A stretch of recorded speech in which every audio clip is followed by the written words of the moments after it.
Hi friends, అందరికీ నమస్కారం. అంజలి కథలకి స్వాగతం. ఈరోజు ధారావాహిక కథ భువన సుందరి చెప్పుకుందాం. ఇది గ్రీకు పురాణ కథ. ఫ్రిజియా అనే దేశంలో ట్రోయ్ అనే నగరానికి వర్ధనుడు రాజుగా ఉండేవాడు. ఆయన భార్య గర్భిణిగా ఉండి ఒక కల కన్నది.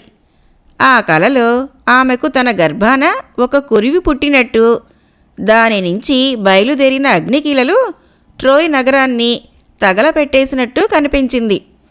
ఆమె భయంతో కేకలు పెడుతూ నిద్రలేచి తన కలను గురించి భర్తకు చెప్పేసింది. వర్ధనుడి కొడుకులలో జ్ఞాని అనేవాడు రానున్నది చెప్పగలవాడు. అందుచేత వర్ధనుడు జ్ఞానికి కలను గురించి చెప్పాడు. పుట్టబోయేవాడు నగరానికి అరిష్టం తెస్తాడు, అందుచేత వాడు పుట్టగానే చంపించు అని జ్ఞాని సలహా ఇచ్చాడు. ఒకరోజు చీకటి పడబోతున్న సమయాన వర్ధనుడి భార్య ఒక మగ శిశువును కన్నది. ఆ శిశువును వెంటనే చంపేయక వర్ధనుడు ఆ పని చేసే భారాన్ని తన పశువుల మందల నాయకుడి పైన వేశాడు. పశువుల కాపరి తన మందలతో సహా ఐడా పర్వతం మీద ఉంటూ ఉంటాడు. అతను రాజాజ్ఞ ప్రకారం శిశువును తీసుకుని ఐడా పర్వతానికి వెళ్ళిపోయాడు. కానీ ఆ పసిపాపను చంపటానికి పశువుల కాపరికి చేతులు రాలేదు. అతను ఆ శిశువును ఒక శిఖరం మీద చావటానికి వదిలేసి తన ఇంటికి వెళ్ళిపోయాడు. కానీ ఆ శిశువు చావలేదు. ఎందుచేతనంటే ఎక్కడి నుంచో ఒక ఆడ ఎలుగుబంటి వచ్చి ఆ దిక్కులేని శిశువుకు తన పాలిచ్చి ఎండ నుంచి చలి నుంచి శిశువును కాపాడసాగింది. 5 రోజుల అనంతరం పశువుల కాపరి తిరిగి ఆ శిఖరానికి వెళ్ళి ఎలుగుబంటి సమక్షంలో సుఖంగా ఉన్న శిశువును చూసి ఆశ్చర్యచకితుడయ్యాడు. అతనికి ఇదేదో దైవమాయ అనిపించింది. ఆ శిశువుకు చచ్చే యోగం లేనట్టు కనపడింది. ఎలుగుబంటి ఎడంగా పోగానే ఆ పశువుల కాపరి ఆ శిశువును తన సంచిలో పెట్టి ఇంటికి తెచ్చుకొని సాకసాగాడు. చాలా అందంగా ఉండడం చేత ఆ శిశువుకు మోహనుడు అనే పేరు పెట్టాడు. ఈ విధంగా చావు తప్పించుకున్న మోహనుడు పశువుల కాపరి ఇంట పెరుగుతూ పెద్దవాడు కాసాగాడు. బాల్యం నుంచి కూడా అతనిలో గొప్ప తెలివితేటలు, శరీర బలము, సౌందర్యము పొడగట్టాయి. అతనింకా బాలుడుగా ఉండగానే కొందరు దొంగలు అతను కాసే గోవులను కాజేశారు. మోహనుడు ఒంటరిగా దొంగల మీద పడి అందరినీ చెల్లాచెదురుగా కొట్టి తన గోవులను తిరిగి తెచ్చుకున్నాడు. తన మందలో ఉండే ఎద్దులకు పోట్లాట పెట్టడం మోహనుడికి సరదా. పోట్లాటలో గెలిచిన దాని కొమ్ములకు పూలు, ఓడిన దాని కొమ్ములకు గడ్డి చుట్టేవాడు. తన ఎద్దులలో ఏవైనా మిగిలిన వాటన్నిటినీ ఓడించినప్పుడు అతను దాన్ని ఇతర మందలలోని ఎడ్ల మీద పోటీకి పెట్టేవాడు. పందెంలో తన ఎద్దును ఓడించిన దాని కొమ్ములకు బంగారు తొడుగు బహుమానం ఇస్తాననేవాడు. ఐడా పర్వతం మీద మోహనుడు గొర్రెల కాపరి జీవితం గడుపుతున్న సమయంలో దేవలోకంలో ఒక చిత్రం జరిగింది. ఒకచోట పెళ్లి జరుగుతూ ఉండగా అనేక మంది దేవతలు చేరారు. ఆ సమయంలో కలహప్రియ అనే దేవత అతిథుల మధ్య ఒక బంగారు ఫలం పడేసింది. ఆ పండు పైన అత్యంత సౌందర్యవతికి అని రాసి ఉంది. పెళ్లికి అతిథులుగా వచ్చిన ఆడదేవతలలో 3 మాత్రమే ఆ పండు కోసం పోటీ పడ్డారు. వారెవరంటే భూపుత్రి, బుద్ధిమతి, కామిని. ఆ 3లోనూ ఉత్తమ సౌందర్యవతి ఎవరో తేల్చిన వారు లేకపోయారు. ఆ కారణం చేత వారు నేరుగా దేవనాథుడి వద్దకు వెళ్ళి తమ 3లో అత్యంత సౌందర్యవతి ఎవరో తీర్పు ఇవ్వమన్నారు. ఈ తీర్పు నా వల్ల అయ్యేది కాదు. ఐడా పర్వతం మీద ఉంటున్న మోహనుడి వద్దకు వెళ్ళి మీ తగాదా పరిష్కారం చేసుకోండి అని దేవనాథుడు ఆ 3కి సలహా ఇచ్చాడు. 3 అప్సరసలు ఐడా పర్వతం మీదకి చేరే సమయాన మోహనుడు ఆ పర్వతంపై గల శిఖరాలలోకెల్లా ఎత్తైన శిఖరం మీద గోవుల్ని మేపుతున్నాడు. వారు అతన్ని సమీపించి బంగారు ఫలం అతని చేతిలో పెట్టి, మోహన, నీవు కూడా అందగాడువు, బుద్ధిమంతుడవు. మాలో ఎవరి అందం గొప్పదో నిర్ణయించి ఈ ఫలం వారికివ్వు ఇది దేవనాథుడి ఆజ్ఞ అన్నారు. నేను పశువులు తోలుకునే సామాన్య మానవుణ్ణి. నాకు దేవతా సౌందర్యం ఏం తెలుసు? ఈ పని నా వల్ల ఏమవుతుంది? కావలిస్తే ఈ పండును 3 సమభాగాలుగా కోసి ఇస్తాను. ముగ్గురు 3 ముక్కలు తీసుకోండి అని మోహనుడు అమాయకత్వం నటించాడు. ఇది దేవనాథుడి ఆజ్ఞ, జవదాటితే ప్రమాదం అని ముగ్గురు మోహనుణ్ణి భయపెట్టారు. అయితే నిర్ణయిస్తాను. మీరు నా నిర్ణయానికి తల ఒగ్గాలి, కానీ నా మీద ఓడినవారు ఆగ్రహించకూడదు. మానవ మాతృడునైన నేను పొరపాటు నిర్ణయిస్తే మీరు సహించాలి అన్నాడు మోహనుడు. అందుకు ముగ్గురు ఆమోదించారు. మీరు ముగ్గురు ఒకసారి కనపడుతుంటే నేను ఏ ఒక్కరిని సరిగ్గా చూడలేకుండా ఉన్నాను. అందుచేత మీరు దూరంగా వెళ్ళిపోయి ఒక్కొక్కరుగా నా దగ్గరికి రండి అన్నాడు మోహనుడు. ముగ్గురు చాటుకు వెళ్ళిపోయారు. మొదట భూపుత్రి అతని వద్దకు వచ్చింది. అతను తన అందం పరీక్షించడానికి గాను ఆమె గుండ్రంగా తిరుగుతూ, చూడు మోహన, ఆ పండు నాకిచ్చావంటే ఏ యుద్ధంలోనూ నీకు అపజయమన్నది లేకుండా చేస్తాను. అందంలో కానీ తెలివిలో కానీ ప్రపంచంలో నీతో సమానుడు లేకుండా వరమిస్తాను అన్నది. నేను గొడ్ల కాపర్ని తల్లి, నాకు యుద్ధాలెందుకు, విజయాలెందుకు అన్నాడు మోహనుడు. ఆమె వెళ్ళిపోయింది. బుద్ధిమతి వచ్చింది. మోహనా, ముగ్గురిలోనూ నేనే సౌందర్యవతిగా నిర్ణయించావంటే నిన్ను ఆసియాకంతటికీ రాజును చేస్తాను. ప్రపంచంలోకెల్లా నీకన్నా ధనవంతుడు లేకుండా వరమిస్తాను అన్నది ఆమె అతనితో. నేను లంచం పుచ్చుకొని తగాదా పరిష్కరించను, క్షమించండి అన్నాడు మోహనుడు. కామిని ఆఖరున వచ్చింది. ఆమె అతన్ని చూస్తూ, అయ్యో మోహన, ఫ్రిజియా మొత్తం మీద నీ అంత అందగాడు లేడు. అటువంటి వాడికి నిజంగా స్పార్టా దేశపు రాజకుమార్తె భువనసుందరి భార్య కాదగినది. ఆమెను మించిన సౌందర్యవతి భూలోకంలో లేదు అన్నది. ఆమె పేరే వినలేదు అన్నాడు మోహనుడు. వినలేదా? గ్రీస్లో ఉండే రాజకుమారులందరూ ఆమెను పెళ్లాడతామని వచ్చారు. కానీ ఆమె రారాజు తమ్ముడైన ప్రతాపుణ్ణి పెళ్లాడేసింది. కావాలంటే ఆమె నీకు లభిస్తుంది అన్నది కామిని. ఆమెకు అదివరకే వివాహమైందిగా, కావాలంటే మటుకు నాకెలా లభిస్తుంది అన్నాడు మోహనుడు. కామిని నవ్వి, ఏమైతే నిన్ను చూడగానే నీపై ఆమెకు ప్రేమ కలిగేటట్లు నేను చేయగలను. ఆ తర్వాత ఆమె ఇల్లు, వాకిలి, భర్త, సంసారము అన్నీ మరిచి నీ వెంట పడి వచ్చేస్తుంది అన్నది. భువనసుందరి నిజంగా అంత అందగత్తేనా అన్నాడు మోహనుడు. పిచ్చివాడ, ఆమె సౌందర్యం నా సౌందర్యానికి ఏమీ తగ్గదు అన్నది కామిని నవ్వుతూ. ఆమెను నాకిప్పిస్తానని ప్రమాణం చేస్తావా అన్నాడు మోహనుడు. కామిని ప్రమాణం చేసింది. మోహనుడు బంగారు ఫలాన్ని ఆమెకు బహుకరించాడు. ఇందువల్ల మిగిలిన 2 అప్సరసలకు అతనిపై ఎంతో ఆగ్రహం కలిగింది. కానీ వారు అతని తీర్పుకు బద్దులై ఉంటామని మాట ఇచ్చి ఉండడం చేత తమ ఆగ్రహాన్ని దిగమింగుకున్నారు.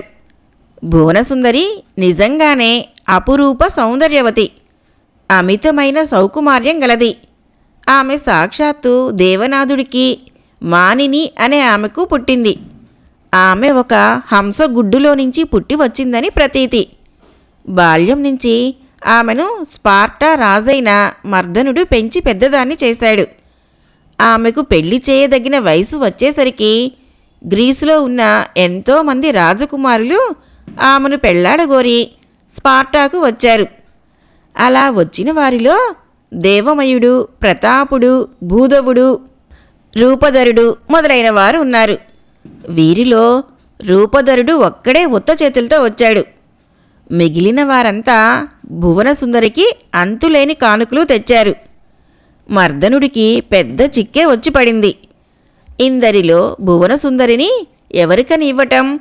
ఎవరికిచ్చినా మిగిలిన వారంతా కయ్యానికి రావచ్చు. అందుచేత ఆయన ఏ ఒక్కరికి తన కుమార్తెనివ్వనని చెప్పి సాగనంపలేదు. ఎవరు తెచ్చిన కానుకలను స్వీకరించనూ లేదు. తనకు భువనసుందరినిచ్చి పెళ్లి చేయరని మొట్టమొదటి నుంచి స్పష్టంగా తెలిసినవాడు రూపధరుడు ఒక్కడే. అతను మర్దనుడి వద్దకు వెళ్ళి, మీకు పెద్ద చిక్కు వచ్చి పడిందని నేనెరుగుదును. నాకు మీరు ఒక్క సహాయం చేయండి. నేను మీకు వచ్చిన చిక్కు వీడే ఉపాయం చెబుతాను అన్నాడు. నీకు నేనేమి సహాయం చేయాలి? నువ్వు నా చిక్కు ఎలా విడగొడతావు అని స్పార్టా రాజు మర్దనుడు అడిగాడు. మీ సోదరుడైన చంద్రదత్తుడి కుమార్తె పద్మముఖిని ఎలాగైనా నాకు పెళ్లి చేసేటట్లు చూడండి. మీ కుమార్తెను ఎవరికిచ్చి పెళ్లి చేసినా మిగిలిన వాళ్ళు తగాదా పెట్టకుండా నేనొక ఉపాయం చెబుతాను అన్నాడు రూపధరుడు. నీ ఉపాయం చెప్పు. నీకు పద్మముఖిని ఇచ్చి పెళ్లి చేసే పూజీ నాది అని మర్దనుడు మాట ఇచ్చాడు. అయితే ఇలా చేయండి. భువనసుందరిని పెళ్లాడగోరి వచ్చిన రాజకుమారులని అందర్నీ పిలవండి. ఆమెను ఎవరు పెళ్లాడినా సరే వాడికి ఇంకొకటి వల్ల ప్రమాదం వచ్చే పక్షాన మిగిలిన వారంతా ఆమె భర్తకు సాయం వచ్చేటట్టు అందరి చేత ప్రమాణం చేయించండి.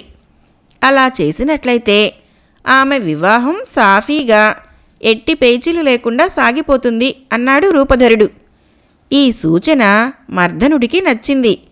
ఆయన గ్రీకు రాజకుమారులందర్నీ పిలిపించి, మీరంతా భువనసుందరిని పెళ్లాడగోరుతున్నవారే.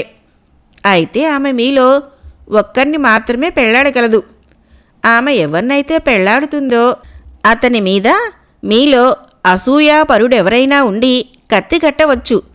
అలా జరిగే పక్షంలో మీరంతా ఆమె భర్తకు సహాయం వెళతామని ప్రమాణం చేయండి. ఆ తర్వాత ఆమెకు భర్తను నిర్ణయిస్తాను అన్నాడు. రాకుమారులందరూ ఆయన కోరిన ప్రకారం ప్రమాణాలు చేశారు. ఆ తర్వాత భువనసుందరిని ప్రతాపుడికి ఇచ్చి మర్దనుడు పెళ్లి చేశాడు. కొంతకాలం గడిచాక అతను గతించాడు. అతని స్థానంలో ప్రతాపుడు స్పార్టాకు రాజైనాడు. భువనసుందరి వివాహం జరిగినప్పుడే స్పార్టాలో రూపధరుడికి పద్మముఖికి కూడా వివాహం జరిగింది. పద్మముఖి తండ్రి అయిన చంద్రదత్తుడు తన అల్లుడితో, బాబూ, నా కుమార్తెను విడిచి ఉండలేను, నువ్వు స్పార్టాలోనే ఉండిపో అన్నాడు. కానీ ఇందుకు రూపధరుడు ఎంతమాత్రమూ ఒప్పుకోక భార్యతో సహా తన రథాన్ని ఎక్కి ఇథాకాకు బయలుదేరాడు. చంద్రదత్తుడు వెర్రివాడులాగా రథం వెంట పరిగెత్తుతూ, నా తల్లి, వెళ్ళిపోకు వెళ్ళిపోకు అని కేకలు పెట్టసాగాడు. మామగారి ఈ ప్రవర్తనను రూపధరుడు ఎంతోసేపు సహించలేకపోయాడు. అతను తన భార్య వైపు తిరిగి, ఏమిటిది? నీవు వస్తే బుద్ధిపూర్వకంగా నా వెంట వచ్చేయి, లేదా నన్ను విడిచిపెట్టి మీ నాన్న వెంట తిరిగిపో అన్నాడు. పద్మముఖి ఏ సమాధానము చెప్పక తన నెత్తిమీది మేలుముసుగు ముఖం మీదకి లాక్కున్నది. ఇది చూసి చంద్రదత్తుడు తప్పు తనదేనని, భర్త వెంట వెళ్ళిపోవటం తన కుమార్తె ధర్మమని తెలుసుకున్నాడు. ఈ సంఘటన జరిగిన చోట ఆయన తన కుమార్తె శిలాప్రతిమ ఒకటి స్థాపించాడు. ఈ ప్రతిమ స్పార్టా నగరానికి 4 మైళ్ళ దూరాన ఇప్పటికీ ఉంది. తన కుమారుణ్ణి పశువుల కాపరికిచ్చి చంపివేయమని ఉత్తర్వు ఇచ్చిన మొదలు వర్ధనుడు ఏటా ఆ చనిపోయిన కుమారుడి స్మారకార్థం ట్రోయ్ నగరంలో ఉత్సవాలు జరుపుతూ ఉన్నాడు. మోహనుడు కామినీకి ఫలం ఇచ్చిన కొద్ది రోజులకే ఈ ఉత్సవాల తరుణం వచ్చింది. వర్ధనుడి భటులు ఐడా పర్వతానికి వచ్చి ఉత్సవాలలో జరిగే పోటీ ప్రదర్శనలలో పాల్గొనటానికి గాను మంచి పందెపుటెద్దును ఏరి ఇవ్వవలసిందిగా పశువుల కాపర్ని కోరారు. ఈ ఉత్సవాలను మోహనుడు ఎన్నడూ చూసి ఉండలేదు. ముఖ్యంగా పోటీ పందాలు చూడాలని అతనికి గాఢమైన కోరిక కలిగింది. ట్రోయ్ నగరానికి వెళ్ళి తీరాలని అతను పట్టుబట్టాడు. అందువల్ల ఏం ప్రమాదం మూడుతుందోనని వర్ధనుడి కుమారుణ్ణి తాను చంపటానికి బదులు పెంచి పెద్దవాణ్ణి చేసిన సంగతి బయటపడిపోతుందేమోనని పశువుల కాపరి భయపడ్డాడు. ఎంత చెప్పినా మోహనుడు వెళ్ళి తీరాలని మంకు పట్టుపట్టాడు. అతన్ని ఒంటరిగా పంపటం ఇష్టం లేక పశువుల కాపరి తాను కూడా మోహనుడి వెంట బయలుదేరాడు. ట్రోయ్ నగరంలో ఏటా జరిగే స్మారకోత్సవాలలో అనేక పోటీలు ఉంటాయి. అందులో మల్ల యుద్ధం ఒకటి. వర్ధనుడి సింహాసానికి ఎదురుగా అనేక మంది మల్లులు యుద్ధాలు చేస్తారు. అందులో ఎవరైనా పాల్గొనవచ్చు. అందర్నీ ఓడించిన మల్లుడికి మకుటం ఇస్తారు. పశువుల కాపరి ఎంత వద్దంటున్నా వినక మోహనుడు ఈ మల్ల యుద్ధాలలో చొరబడి అందర్నీ ఓడించి చివరికి మకుటం సంపాదించాడు. తర్వాత అతను పరుగు పందాల పోటీ చేసి అందర్నీ ఓడించి ఇంకొక మకుటం సంపాదించాడు. మోహనుడు ఎప్పుడైతే వరుసగా 2 మకుటాలు సంపాదించాడో అప్పుడే వర్ధనుడి కొడుకులకు కన్ను కుట్టింది. ఊరు పేరు లేని మోహనుణ్ణి అణిచివేయాలనే ఉద్దేశంతో వారు అతన్ని తమతో కుస్తీకి రమ్మని పిలిచారు. ఆ కుస్తీలో కూడా మోహనుడు అందర్నీ ఓడించి 3వ మకుటం సంపాదించాడు.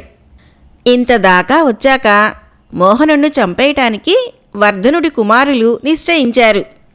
మోహనుడు క్రీడారంగం నుంచి పారిపోకుండా తమ భటులను కాపుండమని హెచ్చరిక చేసి వీరసింహుడు, అరిభయంకరుడు అనే వారిద్దరూ కత్తులు దూసి మోహనుడిపైకి ఉరికారు. చిత్రమేమిటంటే అరిభయంకరుడు, మోహనుడు ఒక తండ్రి బిడ్డలే కాక ఒక తల్లి బిడ్డలు కూడాను. అయితే ఆ సంగతి ఆ ఇద్దరికీ తెలియదు. వ్యవహారం శృతిమించిందని గ్రహించి పశువుల కాపరి వర్ధనుడి వద్దకు పరిగెత్తి వెళ్ళి, మహారాజా, మోహనుణ్ణి కాపాడండి, అతను మీ కుమారుడే అని చెప్పేశాడు. రాజుకు తన కుమారుడు చావలేదని తెలిసి విచారం కలగలేదు. తన ఆజ్ఞను ఉల్లంఘించినందుకు పశువుల కాపరిపైన ఆయన ఆగ్రహించనూ లేదు. తన కుమారుడు బతికే ఉన్నాడన్న సంతోషానికి అతనింత ప్రయోజకుడయ్యాడన్నంత సంతోషం కూడా తోడే ఆయన ఆనంద పారవస్యంలో తేలిపోయాడు. తన కుమారుడు తనను చేరుకున్నందుకు ఆయన బ్రహ్మాండమైన విందులు జరపమని ఉత్తర్వు ఇచ్చాడు. దేవతలందరికీ బలులు ఇవ్వమన్నాడు. మోహనుణ్ణి చూసి గర్వించినంతగా ఆయన తన ఏ కొడుకుని చూసి గర్వించి ఉండలేదు. పూజారులు వర్ధనుణ్ణి హెచ్చరించారు. మహారాజా, మోహనుణ్ణి తక్షణం వధించండి, లేకపోతే ట్రోయ్ నగరం దగ్ధమైపోతుంది అన్నారు. ఇంత ప్రయోజకుడైన కొడుకును పోగొట్టుకునే కంటే ట్రోయ్ నగరం దగ్ధమైపోవటమే నాకు సమ్మతం అన్నాడు వర్ధనుడు గర్వంగా.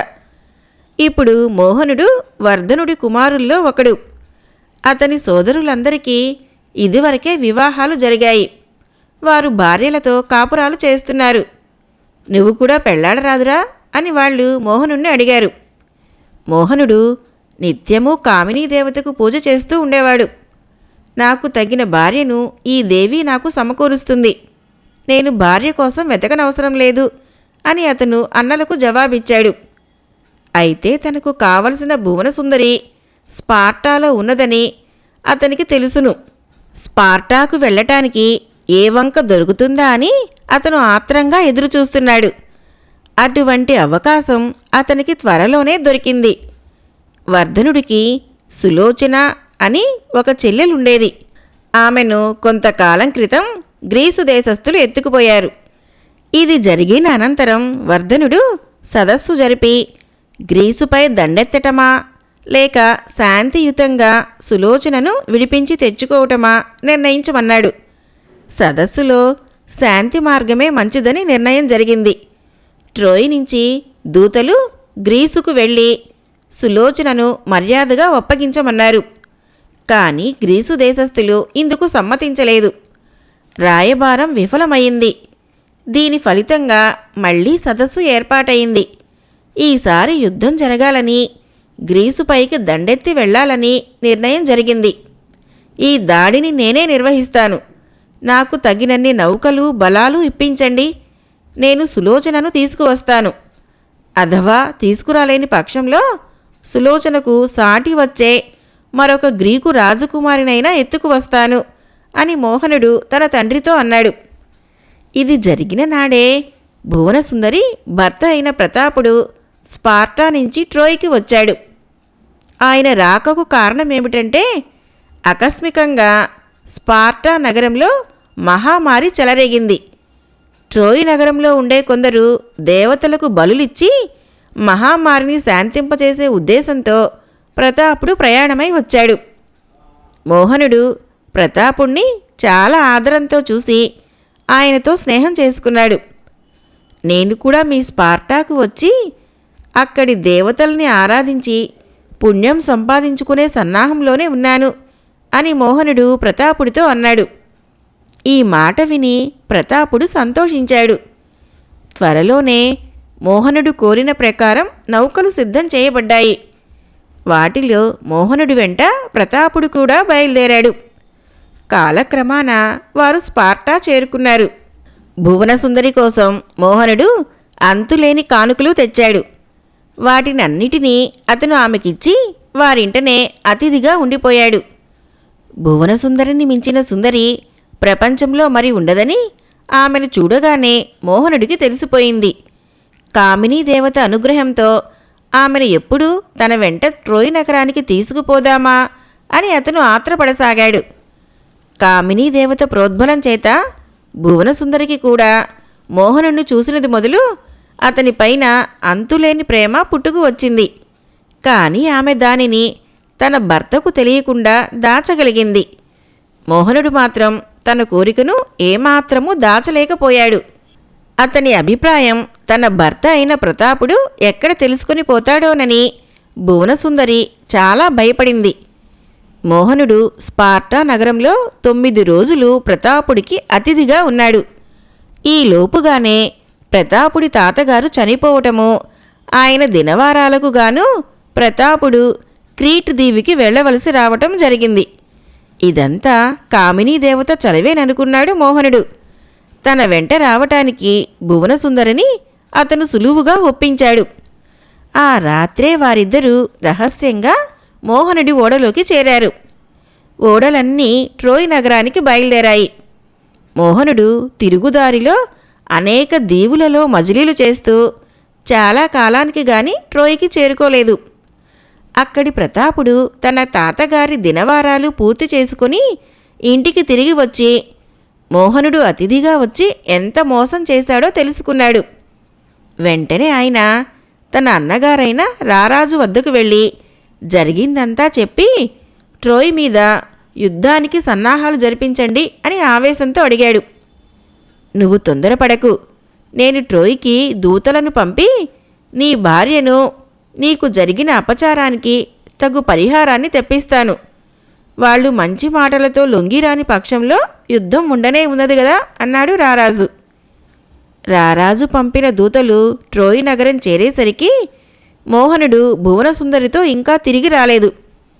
అందుచేత దూతలు తమ కుమారుడిపై చేసిన ఆరోపణలను వర్ధనుడు ఎంతమాత్రమూ నమ్మలేదు.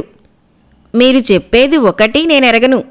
ఒకవేళ నా కొడుకు మీ రాజకుమార్ని ఎత్తుకుపోయాడే అనుకున్నా మీకు పరిహారం ఇవ్వవలసిన అవసరం నాకేమీ కనిపించడం లేదు. నా చెల్లెలు సులోచనను ఎత్తుకుపోయిన గ్రీకులు నాకేమి పరిహారం ఇచ్చారు అని వర్ధనుడు దూతలను గద్దించి అడిగాడు. ఈ విధంగా శాంతి దూతలను తిప్పి పంపించినందుకు వర్ధనుడు తర్వాత ఏమాత్రమూ చింతించలేదు. ఎందుచేతనంటే మోహనుడు భువనసుందరితో వచ్చి చేరగానే వర్ధనుడు ఆమె సౌందర్యం చూసి ఎంతో ముచ్చటపడ్డాడు. మోహనుడే కాదు, వర్ధనుడే కాదు, భువనసుందరి వంటి అపురూప సౌందర్యవతి ట్రోయ్ నగరానికి వచ్చినందుకు పరమానందం చెందనివారు ఆ నగరంలో ఒక్కరు కూడా లేరు. మోహనుడికి భువనసుందరికి అత్యంత వైభవంగా వివాహం జరిగింది. గ్రీకులు 1000 ఏళ్లు తలకిందులుగా తపస్సు చేసేదిగాక నేను భువనసుందరిని వారికి అప్పగించను అని వర్ధమానుడు బహిరంగంగా ప్రమాణం చేశాడు.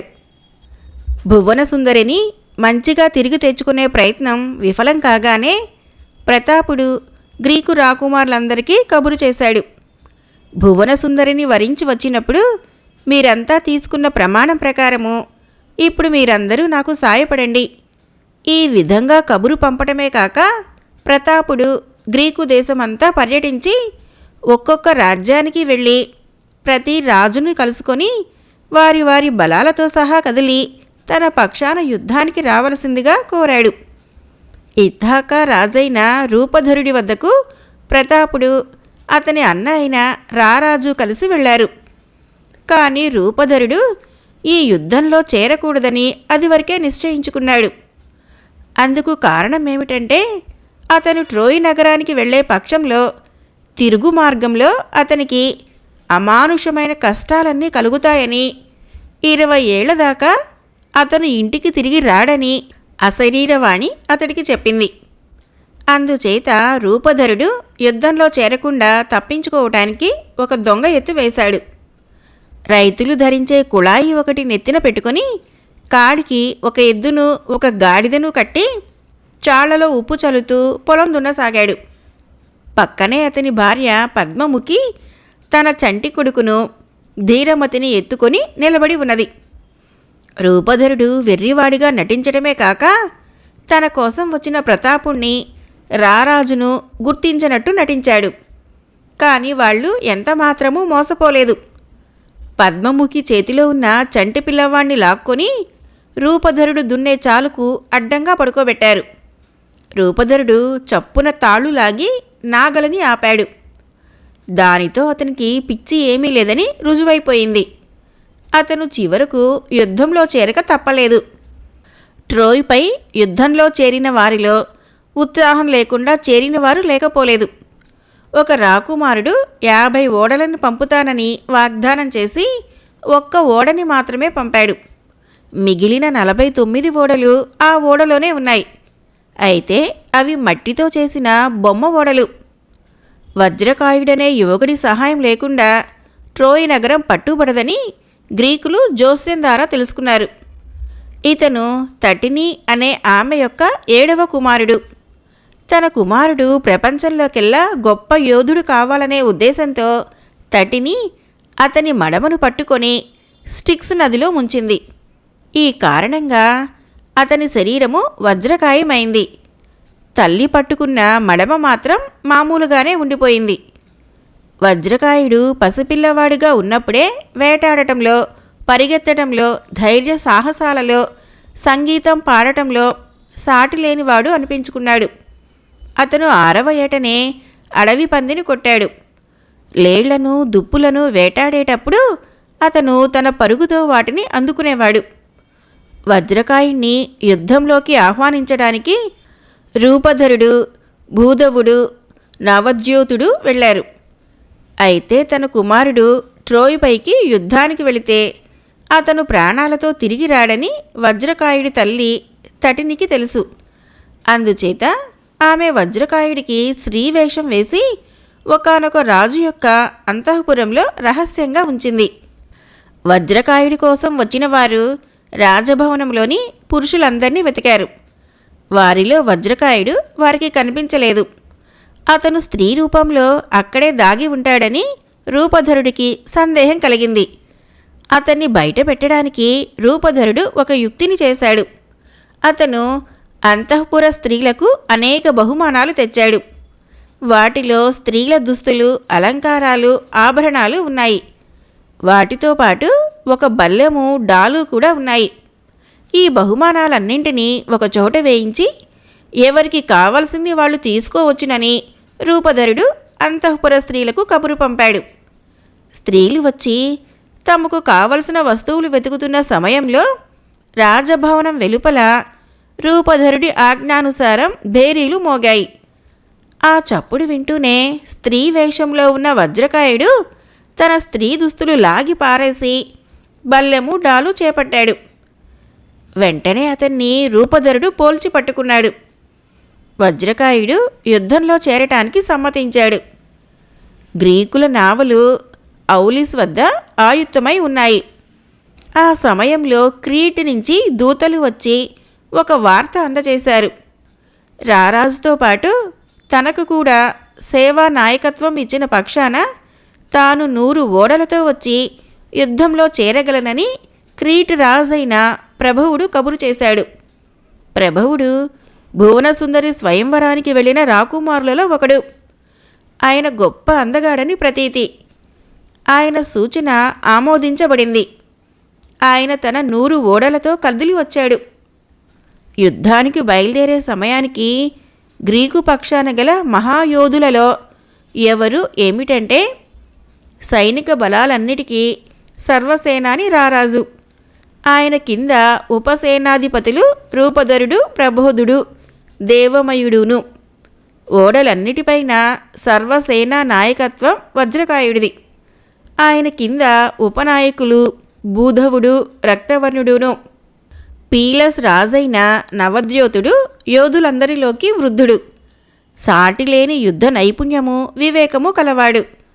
3 తరాల ప్రజలని పరిపాలించిన ఈ పితామహుడు ముసలితనంలో కూడా యుద్ధరంగంలో ప్రచండుడు. రారాజు ఆయన సలహా లేక ఏ పని చేసేవాడు కాడు. యుద్ధ సంబంధమైన ఏ సమస్య వచ్చినప్పటికీ నవద్యోతుడి సలహాకు రూపధరుడి సలహాకు వ్యత్యాసం ఉండేది కాదు. ఇద్దరూ ఒకే పద్ధతిలో ఆలోచన చేసేవారు. అతిరథులుగా పరిగణించదగిన వీరులలో ఒకడు భూధవుడు. ధైర్యంలోనూ బలంలోనూ అందంలోనూ వజ్రకాయుడి తర్వాత చెప్పుకోదగినవాడు భూధవుడే. అతడికి దేవతలన్నా కూడా లక్ష్యం లేదు. అతను యుద్ధానికి బయలుదేరే సమయంలో పెద్దలు, నాయనా, యుద్ధరంగాన పరాక్రమం ప్రదర్శించి దేవతల సహాయంతో విజయలక్ష్మిని వరించు అని ఆశీర్వదించారు. అప్పుడతను నిరసనగా, దేవతల సహాయంతో పిరికి పందలు సైతం విజయలక్ష్మిని వరిస్తారు, నేను దేవతల సహాయం లేకుండానే విజయలక్ష్మిని వరిస్తాను అని పలికాడు. ఉపభూధవుడు భూధవుడికి బంధువు కాడు.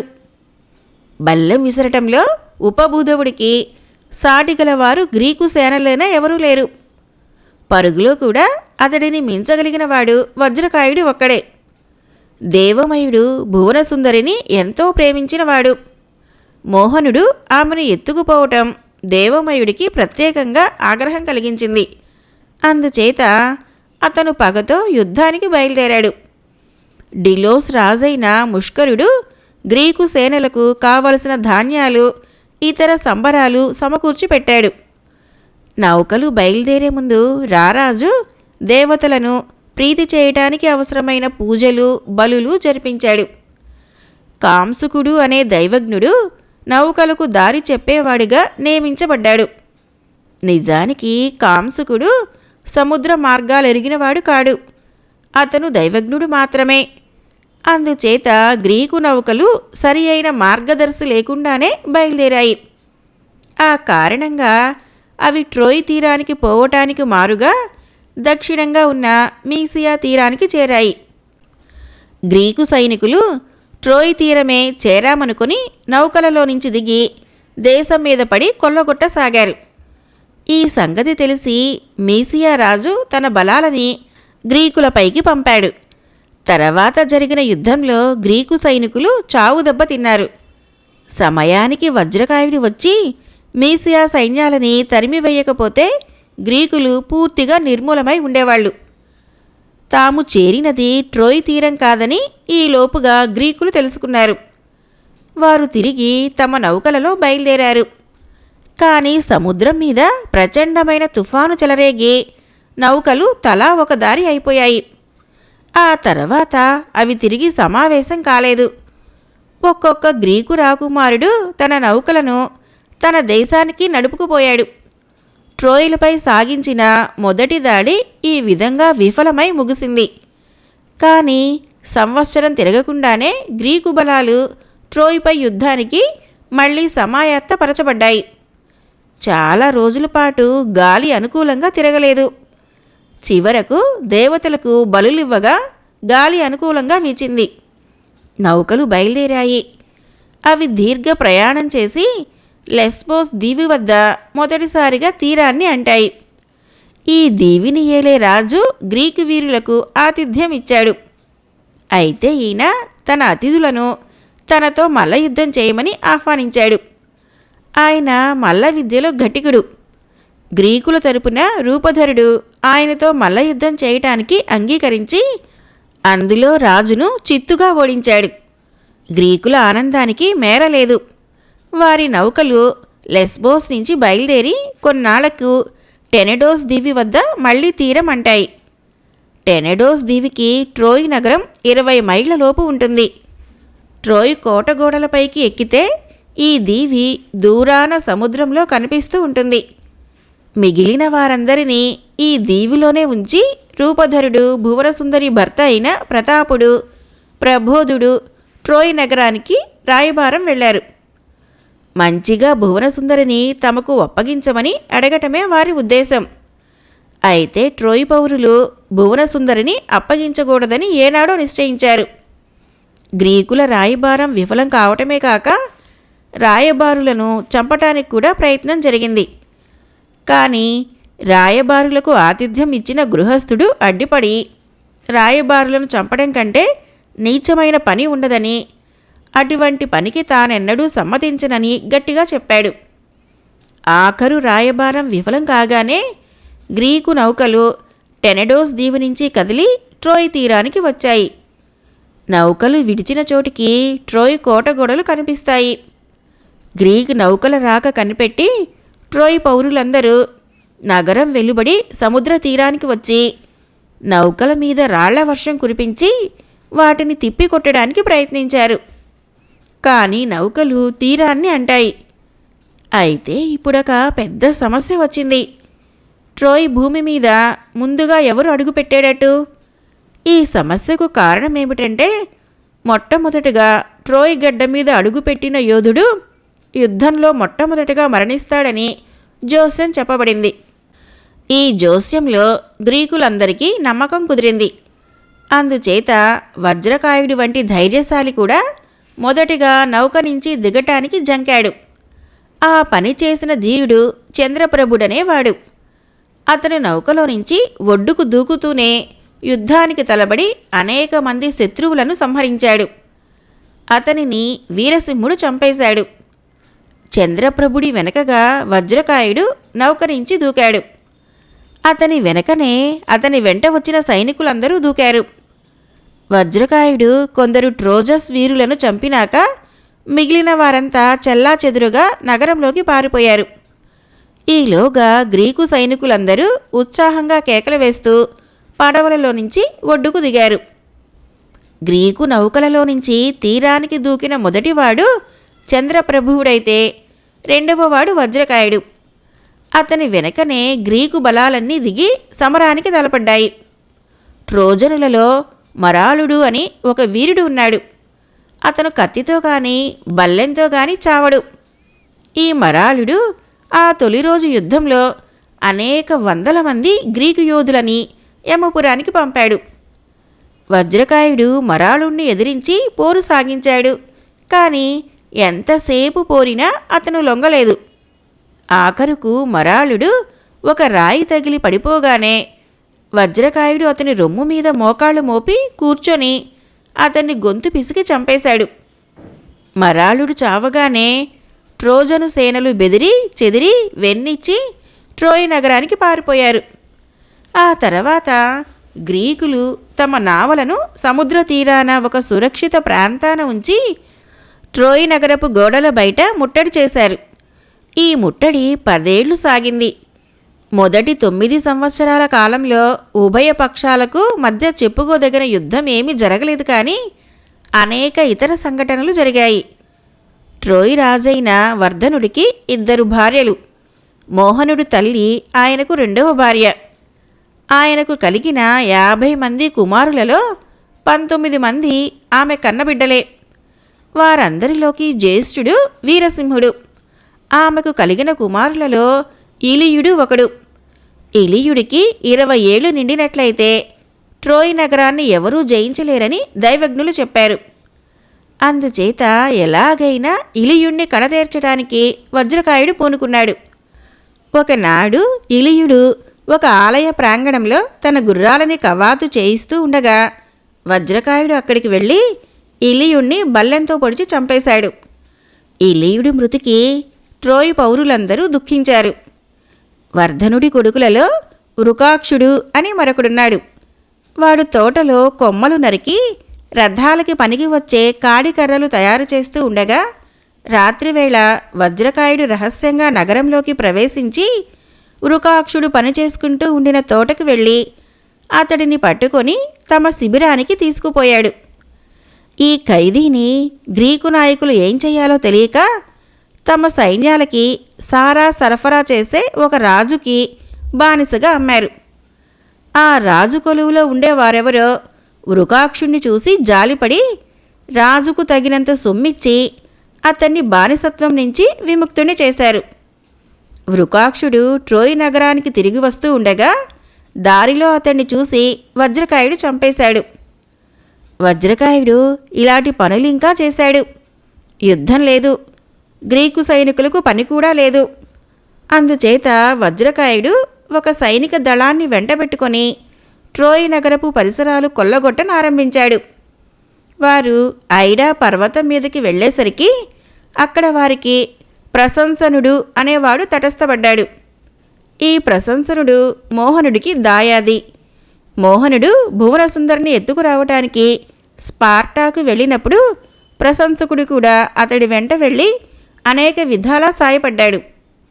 అయినప్పటికీ భువనసుందరి మూలంగా గ్రీకులకు ట్రోజనులకు కలిగిన యుద్ధంలో ప్రశంసనుడు తటస్థంగా ఉండిపోయాడు. అతను యుద్ధం చేయలేదు సరికదా, అతని బలాలు కూడా యుద్ధంలోకి రాలేదు. ప్రశంసనుడు తన పశువుల మందలను కాసేవారి వెంట ఐడా పర్వతం మీద ఉన్న సమయంలో వజ్రకాయుడు అతని సైనికులు అక్కడికి వచ్చారు. వజ్రకాయుడు ధాటికి తాళలేక ప్రశంసనుడు కొండ దిగి పారిపోయాడు. గ్రీకులు ప్రశంసనుడి పశువుల కాపర్లను హతమార్చి పశువుల మందలను స్వాధీనపరుచుకున్నారు. ఈ సంఘటన జరిగినాక ప్రశంసనుడు తటస్థంగా ఉండలేకపోయాడు. అతను వెంటనే తన బలాలను ట్రోయ్ నగరానికి తరలించుకొని వెళ్ళి యుద్ధంలో చేరాడు. ప్రశంసనుడు గొప్ప యోధుడు. ఎవరినీ లక్ష్యపెట్టని వజ్రకాయుడు సహితం అతన్ని గురించి ఎన్నడూ తేలికగా మాట్లాడలేదు. ఇక ట్రోజను సైనికుల మాట చెప్పనవసరం లేదు. వారు తమ పక్షాన గల వీరులలో వీరసింహుణ్ణి ఎంతగా గౌరవించేవారో ప్రశంసనుణ్ణి కూడా అంతగానూ గౌరవించేవారు. యుద్ధంలో అతను అనేకసార్లు బాగా గాయపడ్డాడు, కానీ ప్రతిసారి ప్రాణాలతో బయటపడ్డాడు. ఈ యుద్ధంలో ప్రశంసనుడికి చావు రాసి పెట్టలేదు. అతని వంశం వాళ్ళు ముందు ముందు ట్రోయ్ నగరానికి రాజులు కావాలని రాసిపెట్టి ఉంది. ట్రోయ్ నగరంలో సఖ్యత గల నగరాలు ఇంకా అనేకం ఉన్నాయి. వాటిలో చాలా వాటిని వజ్రకాయుడు ఓడించి వశపరుచుకున్నాడు. అతనికి లోబడిన నగరాలలో ఒకదానికి రాజు వీరసింహుడికి పిల్లనిచ్చిన మామ. గ్రీకులతో జరిగిన పోరాటంలో ఈ రాజు ఆయన కుమారులు 7 మరణించారు. గ్రీకు శిబిరంలోనే కొన్ని దారుణ సంఘటనలు జరిగాయి. అందులో ఒకప్పుడు రారాజు రూపధరుణ్ణి పిలిచి, నీవు త్రేస్కు వెళ్ళి నౌకలో ధాన్యం పట్టించుకొనిరా అని ఆజ్ఞాపించాడు. రూపధరుడు ఆ ప్రకారమే వెళ్ళి ధాన్యం తీసుకురావటానికి మారుగా ఉత్త చేతులతో తిరిగి వచ్చాడు. గ్రీకు వీరులలో ఒకడైన ప్రబోధుడు రూపధరుడితో, నీవు వట్టి సోమరిపోతువు, పిరికి పందవు అన్నాడు. నా తప్పేమీ లేదు, ఎక్కడా ధాన్యం దొరకలేదు. రారాజు నిన్ను పంపి ఉన్నా వట్టి చేతులతో వచ్చి ఉండేవాడివే అన్నాడు రూపధరుడు. ప్రబోధుడికి పంతం వచ్చింది. అతను అప్పటికప్పుడే ఒక నావను తరలించుకొని వెళ్ళి దాని నిండా ధాన్యం తీసుకుని తిరిగి వచ్చాడు. రూపధరుడికి తీరని పరాభవం జరిగింది. ప్రబోధుడిపైన ఎలా పగ తీర్చుకోవటమా అని అహోరాత్రాలు మదనపడి చివరికి ఒక పన్నాగం ఆలోచించాడు. ఒకనాడు రూపధరుడు రారాజుకు ఈ విధంగా వార్త పంపాడు. రాత్రి కలలో నాకు దేవతలు కనపడి మన శిబిరంలో ఒక గొప్ప ద్రోహం జరగనున్నదని హెచ్చరించారు. ప్రమాదం తప్పాలంటే ఒక పగలు రాత్రి మనం శిబిరం మార్చాలి. రూపధరుడు చేసిన ఈ సూచనను రారాజు వెంటనే అమలు జరిపించాడు. గ్రీకులందరూ వెళ్ళి తమ శిబిరాన్ని వదిలేసి ఒక పగలు రాత్రి మరొక చోట గడిపారు. శిబిరం ఖాళీ అయిన సమయంలో రూపధరుడు రహస్యంగా ప్రబోధుడి గుడారం ప్రవేశించి అక్కడ ఒక బంగారు నాణాల సంచిని దాచాడు. ఆ తర్వాత అతను యుద్ధ ఖైదీని ఒకడిని పట్టుకొని వాడి చేత బలాత్కారంగా ఒక ఉత్తరం రాయించాడు. ఆ ఉత్తరము వర్ధనుడు ప్రబోధుడికి రాసినట్టుగా ఉన్నది. గ్రీకులకు ద్రోహం చేయటం నిమిత్తమై నీవు కోరిన ప్రకారం బంగారం పంపడమైనది అని ఆ ఉత్తరంలో ఉన్నది. నువ్వు వెంటనే ఈ ఉత్తరం తీసుకొని పోయి ప్రబోధుడికి అందచెయ్యి అని ఆ యుద్ధ ఖైదీకి రూపధరుడు చెప్పాడు. కానీ ఖైదీ ఆ ఉత్తరాన్ని ప్రబోధుడికి అందించబోయే దారిలో రూపధరుడు అతన్ని తన మనుషుల చేత చంపించాడు. మర్నాడు తెల్లవారి గ్రీకులు తమ పాత శిబిరానికి తిరిగి వచ్చేటప్పుడు శిబిరం వెలుపల చచ్చుపడి ఉన్న యుద్ధ ఖైదీ కనిపించాడు. అతని వద్ద ఉత్తరం వారికి దొరికింది. అది చాలా ప్రమాదకరమైన ఉత్తరంగా కనపడినందువలన దానిని వెంటనే రారాజుకు చేర్చారు. రారాజు ఆ ఉత్తరాన్ని చూసుకొని ప్రబోధుణ్ణి విచారణకు పిలిపించాడు. వర్ధనుడి నుంచి అలాంటి ఉత్తరం రావటానికి సంజాయిషి చెప్పమన్నాడు. తాను దేశద్రోహిని కానని, తనకు వర్ధనుడు గాని మరొకరు గాని ఎన్నడూ బంగారం ఇచ్చి ఉండలేదని ప్రబోధుడు చెప్పాడు. అతని గుడారం వెతికితే నిజం తెలిసిపోతుంది అన్నాడు రూపధరుడు. గుడారం వెతికారు. బంగారం దొరికింది. ప్రబోధుడు ద్రోహిగా నిర్ణయించబడ్డాడు. అటువంటి ద్రోహికి శిక్ష ఏమిటంటే సైనికులందరూ అతన్ని రాళ్లతో కొట్టి చంపటం. ప్రబోధుణ్ణి అదే ప్రకారం గ్రీకులందరూ రాళ్లతో కొట్టి చంపారు. చనిపోబోయే ముందు ప్రబోధుడు, అయ్యో సత్యమా, నాకన్నా ముందు నువ్వు చనిపోయావా అని ఆక్రోశించాడు. ప్రబోధుడి హత్య అన్ని విధాల అక్రమమైనది. అతని నిర్దోషి కావటమే గాక గొప్ప ప్రతిభావంతుడు కూడా. ట్రోయ్ నగరాన్ని ముట్టడించిన గ్రీకులకు కాలక్షేపం జరపడానికి కానీ అతను పాచికలు సృష్టించాడు. అతను సృష్టించినవి ఇంకా చాలా ఉన్నాయి. అతను దీపస్తంభాలు కనిపెట్టాడు. త్రాసులు, కొలమానాలు సృష్టించాడు. లిపిని సృష్టి చేశాడు. సైనిక శిబిరాలలోనూ ఇతర చోట్ల పహరా వాళ్లను ఏర్పాటు చేసే వైనం కనిపెట్టాడు. గ్రీకులు అతనికి ఎన్నో విధాల రుణపడి ఉన్నారు. గ్రీసు దేశంలో ఉన్న ప్రబోధుడి తండ్రికి తన కుమారుడి హత్యను గురించి వార్త తెలిసింది. ఆయన ట్రోయ్ నగరానికి ప్రయాణమై వచ్చి, నా కొడుకుని ఏ కారణం చేత హత్య చేయవలసి వచ్చింది, వాడు ద్రోహి అని ఎలా రుజువు చేశారు అని రారాజుని నిలదీసి అడిగాడు. రారాజు ఆయనకు సంజాయిషి ఇవ్వ నిరాకరించాడు. ప్రబోధుడు అకారణంగా హత్య చేయబడ్డాడని, రూపధరుడు అతని మీద కుట్ర చేసి ఆ పని చేయించాడని రారాజుకు స్పష్టంగా తెలిసే ఉండాలి. అయినప్పటికీ ఆయన రూపధరుడిపై గల ఆదరం కొద్దీ ప్రబోధుడి తండ్రి ఆక్షేపణను తోసిపుచ్చాడు. తాను వచ్చిన పని కాలేదు. ప్రబోధుడి తండ్రి గ్రీసుకు తిరిగి వెళ్ళి కొంతమంది గ్రీకు వీరుల భార్యలతో, నీ భర్త ఎవతినో ట్రోయ్ నగరపు స్త్రీని పెళ్లాడి వెంట తీసుకొస్తున్నాడు, ఇక ముందు ఆవిడే రాణి కాబోతుంది అని అబద్ధాలు చెప్పాడు. ఇది విని కొందరు గ్రీకు స్త్రీలు ఆత్మహత్యలు చేసుకున్నారు. ట్రోయ్ నగరాన్ని గ్రీకులు ముట్టడించి 9 ఏళ్లు నిండుతున్నది. చలికాలం వచ్చింది. చలికాలంలో యుద్ధం జరగదు. అందుచేత గ్రీకులు ఈ రోజులలో తమ సైనిక శిబిరాన్ని విస్తరింపజేసుకొని విలువిద్య సాధన చేస్తూ కాలం వెళ్ళబుచ్చారు. యుద్ధభూమికి కొంత దూరాన సూర్యభగవానుడి ఆలయం ఒకటి ఉన్నది. ఇది తటస్థ ప్రాంతం. ఈ దేవుడికి బలులు ఇవ్వటానికి గాను గ్రీకులు, ట్రోజనులు కూడా వెళుతూ ఉండేవాళ్ళు. ట్రోయ్ నగరపు ప్రముఖులు ఈ ఆలయంలోనే గ్రీకులకు అప్పుడప్పుడు కనిపించేవారు. ఒకనాడు వజ్రకాయుడు ఈ ఆలయంలో బలులు ఇవ్వటానికి వచ్చేసరికి అక్కడ అతనికి వర్ధనుడి భార్య, కుమార్తె కనిపించారు. వారు కూడా దేవుడికి బలులు ఇవ్వటానికే వచ్చారు. వర్ధనుడి కుమార్తె ప్రమోదిని అత్యంత సౌందర్యవతి. ఆమెను చూస్తూనే వజ్రకాయుడు అంతులేని ప్రేమావేశం పొందాడు. అతను శిబిరానికి తిరిగి వస్తూనే ఒక దూతను వీరసింహుడి వద్దకు పంపాడు.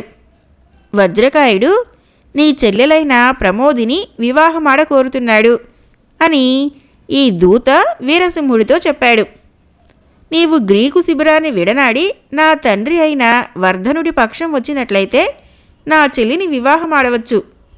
గ్రీకులకు ద్రోహం చేయలేని పక్షాన కనీసం మీ వీరులలో భూధవుడు అనేవాడిని, మరికొందరి వీరులను హత్య చేస్తానని ప్రమాణం చెయ్యి అని వీరసింహుడు వజ్రకాయుడికి జవాబు పంపాడు.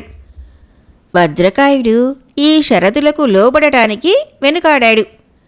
ఇంతలో శీతాకాలం వెళ్ళిపోయి వసంతం ఆరంభమైంది. దానితో పాటు యుద్ధం కూడా మళ్లీ సాగింది. యుద్ధరంగాన ఎలాగైనా వీరసింహుణ్ణి కలవాలని వజ్రకాయుడు చాలా ప్రయత్నించాడు. కానీ ఈ ప్రయత్నాలు ఫలించలేదు. ఒకసారి అతను వీరసింహుడికేసి వెళ్లే సమయంలో వీరసింహుడి తమ్ముడొకడు వజ్రకాయుడు అరచేతిలో బాణం కొట్టి గాయపరిచాడు.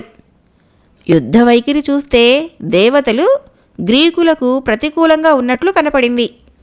లోగడ వజ్రకాయుడు ట్రోయ్ పరిసర రాజ్యాలను కొల్లగొట్టినప్పుడు అనేక మంది స్త్రీలు అతనికి బానిసలుగా చిక్కారు.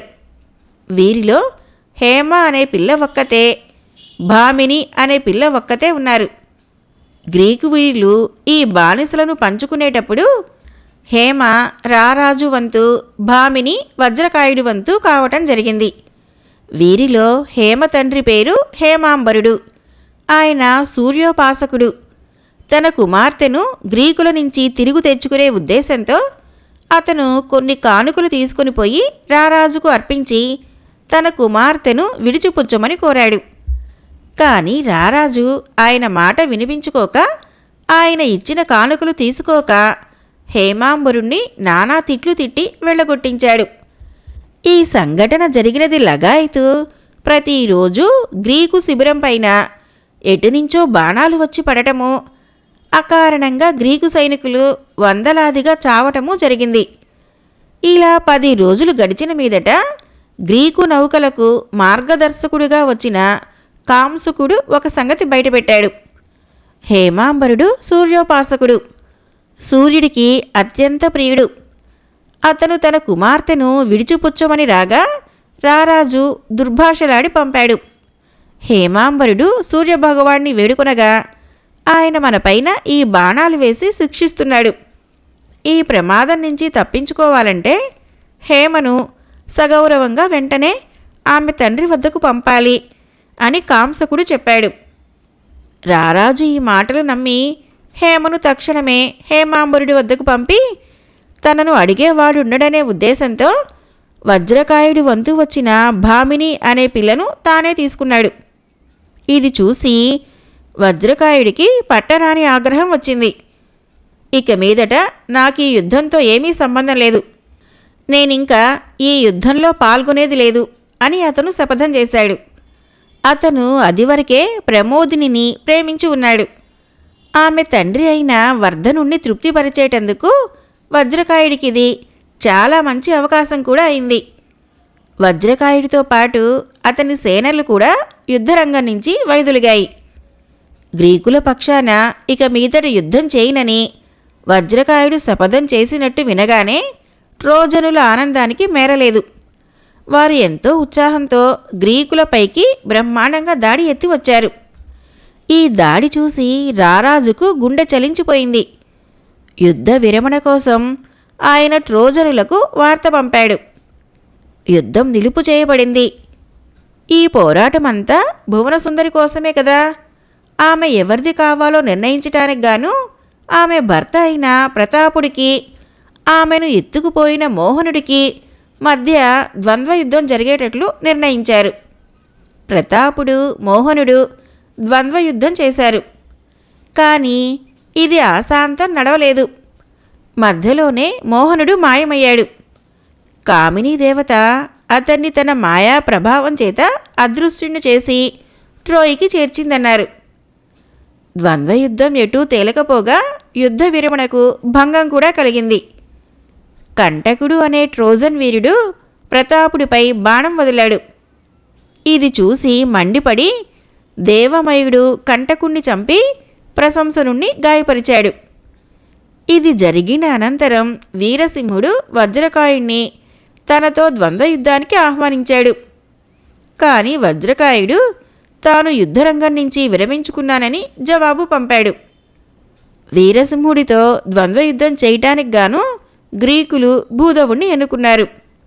ఎందుకంటే వజ్రకాయుడి తర్వాత గ్రీకు వీరులలో చెప్పుకోదగిన మహావీరుడు భూధవుడే. వీరసింహుడు, భూధవుడు సూర్యాస్తమయం దాకా ద్వంద్వయుద్ధం చేసినా ఒకరు ఓడటం కానీ ఒకరు గెలవటం కానీ జరగలేదు. వారు సమఉజ్జీలుగా పోరాడారు. సూర్యాస్తమయం కాగానే వారు యుద్ధం నిలుపు చేసి ఒకరి శౌర్య పరాక్రమాలను ఒకరు ప్రశంసించి ఒకరికొకరు బహుమానాలు కూడా ఇచ్చుకున్నారు. ఉభయపక్షాలు తాత్కాలిక యుద్ధ విరమణకు ఒప్పుకున్నాయి. గ్రీకులు తమ యుద్ధ నిహతులనందరినీ పాతిపెట్టి అక్కడ నిడుపైన దిబ్బ నిర్మించి దానిమీద ఒక గోడ కట్టారు. ఈ గోడకు ముందుగా ఒక లోతైన కందకం తవ్వి దాని ముందుగా ఒక కంచె అమర్చారు. ఆ తర్వాత తిరిగి యుద్ధం ఆరంభమైంది. ఈ యుద్ధంలో గ్రీకులు ఘోర పరాజయం పొందారు. ట్రోజనులు వారిని కందకం మీదుగా గోడ అవతలికి తరిమివేశారు. ఆ రాత్రి ట్రోజనులు సముద్ర తీరాన్ని చేరి గ్రీకు నౌకలకు చాలా కొద్ది దూరంలోనే మకాం వేశారు. గ్రీకు సర్వసేనాని అయిన రారాజు నిస్పృహ చెందాడు. ఏ విధంగానైనా వజ్రకాయుణ్ణి తిరిగి యుద్ధంలోకి రప్పించాలి, లేకపోతే అపజయం తప్పదు. రక్తవర్ణుడు, భూధవుడు, రూపధరుడు మరి ఇద్దరూ కలిసి రారాజు తరపున వజ్రకాయుడి వద్దకు దౌత్యం వెళ్లారు. వారి ద్వారా రారాజు వజ్రకాయుడికి అంతులేని బహుమానాలు పంపుతూ, నీ భామినిని నువ్వే తీసుకో, యుద్ధంలో వచ్చి చేరు అని వర్తమానం చేశాడు. రారాజు భామినిని వజ్రకాయుడికి తిరిగి ఇస్తాననటానికి మరొక కారణం కూడా ఉన్నది. తండ్రి దగ్గరికి పంపబడిన హేమ, నేను ఇక్కడ ఉండను, రారాజు దగ్గర నాకు చాలా సుఖంగా జరిగిపోతున్నది అని తండ్రితో పోట్లాడి రారాజు వద్దకు తిరిగి వచ్చేసింది. రారాజు దూతలతో వజ్రకాయుడు చాలా ప్రేమగానే మాట్లాడాడు. కానీ తన నిర్ణయం మార్చుకోవటానికి అతను ఎంతమాత్రమూ ఒప్పుకోలేదు. రేపు ఉదయమే నేను నా నావలను తరలించుకొని దేశానికి తిరిగిపోతున్నాను అని కూడా అతను దూతలతో చెప్పాడు. ఆ రాత్రే రూపధరుడు, దేవమయుడు కలిసి ట్రోజనుల శిబిరంపై దాడి చేయ తలపెట్టారు. వారా పని మీద బయలుదేరిపోతూ ఉండగా దారిలో వారికి ట్రోజనులు పంపిన వేగులవాడొకడు తటస్థపడ్డాడు. ఇద్దరు గ్రీకు వీరులు వాడిపై బడి బలాత్కారంగా శత్రువుల రహస్యాలు బయటపెట్టించి వాడిని కాస్త చంపేశారు. వాడు ముఖ్యమైన రహస్యం ఒకటి బయటపెట్టాడు. అదేమిటంటే, విచ్ఛేదనుడు అనే త్రేస్ దేశపు రాజు అంతకు పూర్వమే తన సిబ్బందితోనూ పాల మీగడలాటి తెల్లని రంగుల మేలుజాతి అశ్వాలతోనూ వచ్చి ట్రోజన్ సైనిక శిబిరంలో విడుదల చేశాడు. ఆ గుర్రాలు వాయు వేగాన్ని మించి పోగలవి. అవి ట్రోయ్ నగరంలో మేసి ఆ నగరానికి దక్షిణంగా ప్రవహించే స్కామందర్ నదిలో నీరు తాగిన పక్షాన ట్రోయ్ని ఎవరూ జయించలేరని ఒక ప్రతీతి ఉన్నది. విచ్ఛేదనుడి గుర్రాలింకా ఈ రెండు పనులు చేయలేదు. విచ్ఛేదనుడు ఈ రాత్రి ట్రోజను శిబిరంలో కుడి పార్శ్వాన ఒక డేరాలో మకాన్ చేసినట్లు గ్రీకు వీరులు వేగులవాడి ద్వారా తెలుసుకున్నారు. రూపధరుడు, దేవమయుడు వేగులవాడిని చంపి నేరుగా విచ్ఛేదనుడి డేరాకు వెళ్లారు. గాఢ నిద్రలో ఉన్న విచ్ఛేదనుణ్ణి అతడి అనుచరులు 12 మందిని చంపారు. విచ్ఛేదనుడి వెంట వచ్చిన తెల్ల గుర్రాల్ని విప్పుకొని విజయోత్సాహంతో తమ శిబిరానికి వెళ్ళిపోయారు. తర్వాత కొద్దిసేపటికి విచ్ఛేదనుడి పరిజనులు నిద్రలేచి తమ రాజు, అతని అనుచరులు వధించబడినట్లు తెలుసుకొని కంగారుపడి వచ్చిన దారినే తిరిగి పారిపోసాగారు. గ్రీకులు దారి కాసి వారందరినీ తుదముట్టించారు. ఇంత జరిగినా గ్రీకులకు మర్నాడు యుద్ధభూమిలో మళ్లీ అపజయమే ఎదురైంది. ట్రోజనుల చేతిలో అంతకు పూర్వం వారింత అపజయం ఎరగరని చెప్పాలి. యుద్ధంలో రారాజు, దేవమయుడు, రూపధరుడు మొదలైన ముఖ్య వీరులందరూ గాయాలు తిన్నారు. రణరంగాన సింహానికి ఏమాత్రమూ తీసిపోని ట్రోజను మహావీరుడు వీరసింహుడు గ్రీకులను తరిమికొట్టాడు. వారు నిర్మించిన గోడను ఛేదించాడు. అక్కడితో ఆగక అతను ఇంకా ముందుకు చొచ్చుకుపోయి గ్రీకు సైనిక శ్రేణులనే భేదించాడు. గ్రీకు వీరులందరూ కలిసి విశ్వ ప్రయత్నాలు చేసి కూడా వీరసింహుడు ధాటిని కొంచెం కూడా ఆపలేకపోయారు. భూధవుడు విసిరిన గండశిల ఒకటి వీరసింహుడికి గురిగా తగిలి క్షణం పాటు అతను పడిపోయినట్టే కనిపించాడు. కానీ అంతలోనే మళ్లీ తేరుకొని తన సైనికులకు అంతులేని ఉత్సాహం కలిగించాడు. చూస్తుండగానే ట్రోజనులు గ్రీకు నౌకలను చేరుకున్నారు. ఒక నావకు నిప్పు అంటించారు. ఆ నావ చంద్రప్రభుడిది. గ్రీకు నావలు ట్రోయ్ తీరాన్ని చేరగానే అందరికన్నా ముందుగా నేల మీదకు దూకి అందరికన్నా ముందుగా తన ప్రాణాలు కోల్పోయిన గ్రీకు వీరుడు ఈ చంద్రప్రభుడే. చంద్రప్రభుడి నావ మండుతూ ఉండటం కంటపడగానే వజ్రకాయుడి రక్తం ఉడికిపోయింది. గ్రీకు పక్షాన తాను గాని తన బలాలు కానీ ఇంక యుద్ధం చేయబోవటం లేదన్న ప్రతిజ్ఞను అతను కొంతవరకు ఉపసంహరించుకొని గ్రీకులకు సహాయంగా తన బలాలని అప్పటికప్పుడే పంపాడు. ఈ లోపుగా పితృకీర్తి అనే గ్రీకు యోధుడు విజృంభించే ట్రోజను బలాలలో పెద్ద కలవరం కలిగించాడు. మండిపోతున్న గ్రీకు నౌకను చుట్టుముట్టిన ట్రోజన్ సైనికుల మధ్యకు అతనొక శూలాన్ని బలంగా విసిరాడు. ఆ శూలము ఒక వీరుడికి తగిలి అతను కూలిపోయాడు. ఇది చూసి ట్రోజనులు వజ్రకాయుడు పనేనని, అతను యుద్ధరంగానికి తిరిగి వచ్చాడని అనుకున్నారు. వజ్రకాయుడంటే ట్రోజనులకు సింహస్వప్నం. అందుచేత వారు కంగారుపడి చెల్లాచెదురై పారిపోసాగారు. ట్రోజనులకు ధైర్యం చెప్పి నిలపగల యోధుడెవరూ లేకపోయారు. దురదృష్టవశాత్తు వీరసింహుడు భూధవుడి చేత గాయపడి అంతకు పూర్వమే యుద్ధరంగాన్ని విడిచి ట్రోయ్ నగరానికి తిరిగి వెళ్ళిపోయాడు. ట్రోజనులను ఈ విధంగా కలవరపరచిన పితృకీర్తి చంద్రప్రభుడి నావ తాలూకు మంటలను ఆర్పి పారిపోతున్న ట్రోజనులను తరమసాగాడు. అతను వజ్రకాయుడి కవచం ధరించి ఉండటం మూలాన ట్రోజనులు అతన్ని చూసి వజ్రకాయుడనే భ్రమపడ్డారు. ఎలాగైనా ఆ రోజు ట్రోయ్ నగరాన్ని వశపరుచుకోవాలని పితృకీర్తి తీర్మానించుకున్నాడు. నగరం చుట్టూ ఉన్న కోటగోడలను ఎగబాకటానికి అతను 3 సార్లు విశ్వప్రయత్నం చేశాడు. కానీ ట్రోజనులు ఈ ప్రయత్నాలను సాగనివ్వలేదు. చీకటి పడిందాకా యుద్ధం సాగుతూనే ఉన్నది. మసక చీకటిలో పితృకీర్తి వెన్నులో ఎవరో పొడిచారు. అతడి శిరస్త్రాణం పడిపోయింది. అతని చేతిలో ఉన్న శూలం విరిగిపోయింది. అతను అసహాయ స్థితిలో ఉండిపోయాడు. ఇది గమనించి మరొక ట్రోజన్ వీరుడు అతన్ని ఇంకొక పోటు పొడిచాడు. పితృకీర్తి బాగా దెబ్బతిని నిరాయుధుడై తూలుతూ యుద్ధరంగం నుంచి వెళ్ళిపోతూ ఉండగా వీరసింహుడు యుద్ధరంగానికి తిరిగి వచ్చి పితృకీర్తిని ఒకే వేటుతో చంపేశాడు. తర్వాత అతను పితృకీర్తి ధరించిన కవచాన్ని ఒలిచి తీసుకున్నాడు. సరిగ్గా ఈ సమయానికి ప్రతాపుడు భూధవుడు అక్కడికి వచ్చి పితృకీర్తి శవము ట్రోజనుల వశం కాకుండా బాగా చీకటి పడే వరకు కాపాడి తర్వాత దాన్ని తమ నౌకల వద్దకు చేర్చారు. పితృకీర్తి మరణవార్త విని వజ్రకాయుడు మట్టిలో పొర్లాడి ఆడదానిలాగా శోకాలు పెట్టాడు. అతని తల్లి అయిన తటిని అతని కోసం సరికొత్త కవచం ఒకటి అప్పటికప్పుడు తయారు చేయించి అతని శిబిరానికి తెచ్చి ఇచ్చింది. వజ్రకాయుడు ఆ కవచాన్ని ధరించి రారాజు దగ్గరికి వెళ్ళి ఆయనతో రాజీ పడ్డాడు. తర్వాత అతను పితృకీర్తి చావుకు పగ తీర్చుకోవటానికై యుద్ధరంగానికి బయలుదేరాడు. అసలే ఆగ్రహావేశంలో ఉన్న వజ్రకాయుడు ప్రళయ రుద్రుడిలాగా యుద్ధరంగానికి వచ్చేసరికి ట్రోజనులు అతని ధాటికి నిలవలేక చెదిరి పరిగెత్తసాగారు. వజ్రకాయుడు వారిని స్కమందర్ నదికేసి తరిమాడు. అక్కడ ట్రోజన్ బలాలని 2 కక్షలుగా చీలదీసి చిత్రవధ చేశాడు. ఆ యుద్ధంలో ఎలాగో చావు తప్పించుకొని ట్రోయ్ నగరం చేరిన వారు బెదిరిన లేళ్లలాగా కనిపించారు. గ్రీకు వీరులందరిలోకి అగ్రగణ్యుడు వజ్రకాయుడు, ట్రోజనులలో అగ్రగణ్యుడు వీరసింహుడు. కానీ వీరిద్దరూ ఇంతవరకు యుద్ధానికి తలపడలేదు. ఇప్పుడు తలపడ్డారు. వారి మధ్య జరిగే పోరు ఎలా పరిణమిస్తుందో చూడటానికి ఉభయ పక్షాల వారు యుద్ధం నిలిపేశారు.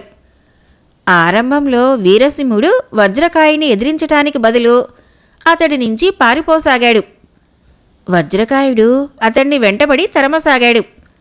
ఇలా పారిపోవటంలో వీరసింహుడి ఉద్దేశమేమిటంటే వజ్రకాయుడు చాలా కాలంగా యుద్ధానికి ఎడంగా ఉన్నందుచేత యుద్ధం చేసే అలవాటు తప్పి ఉంటుందని, తన వెంట పరిగెత్తిస్తే వజ్రకాయుడు త్వరలోనే అలసిపోయి ఆ తర్వాత తన చేతిలో సులువుగా ఓడిపోతాడని. కానీ వీరసింహుడి అంచనా తప్పింది.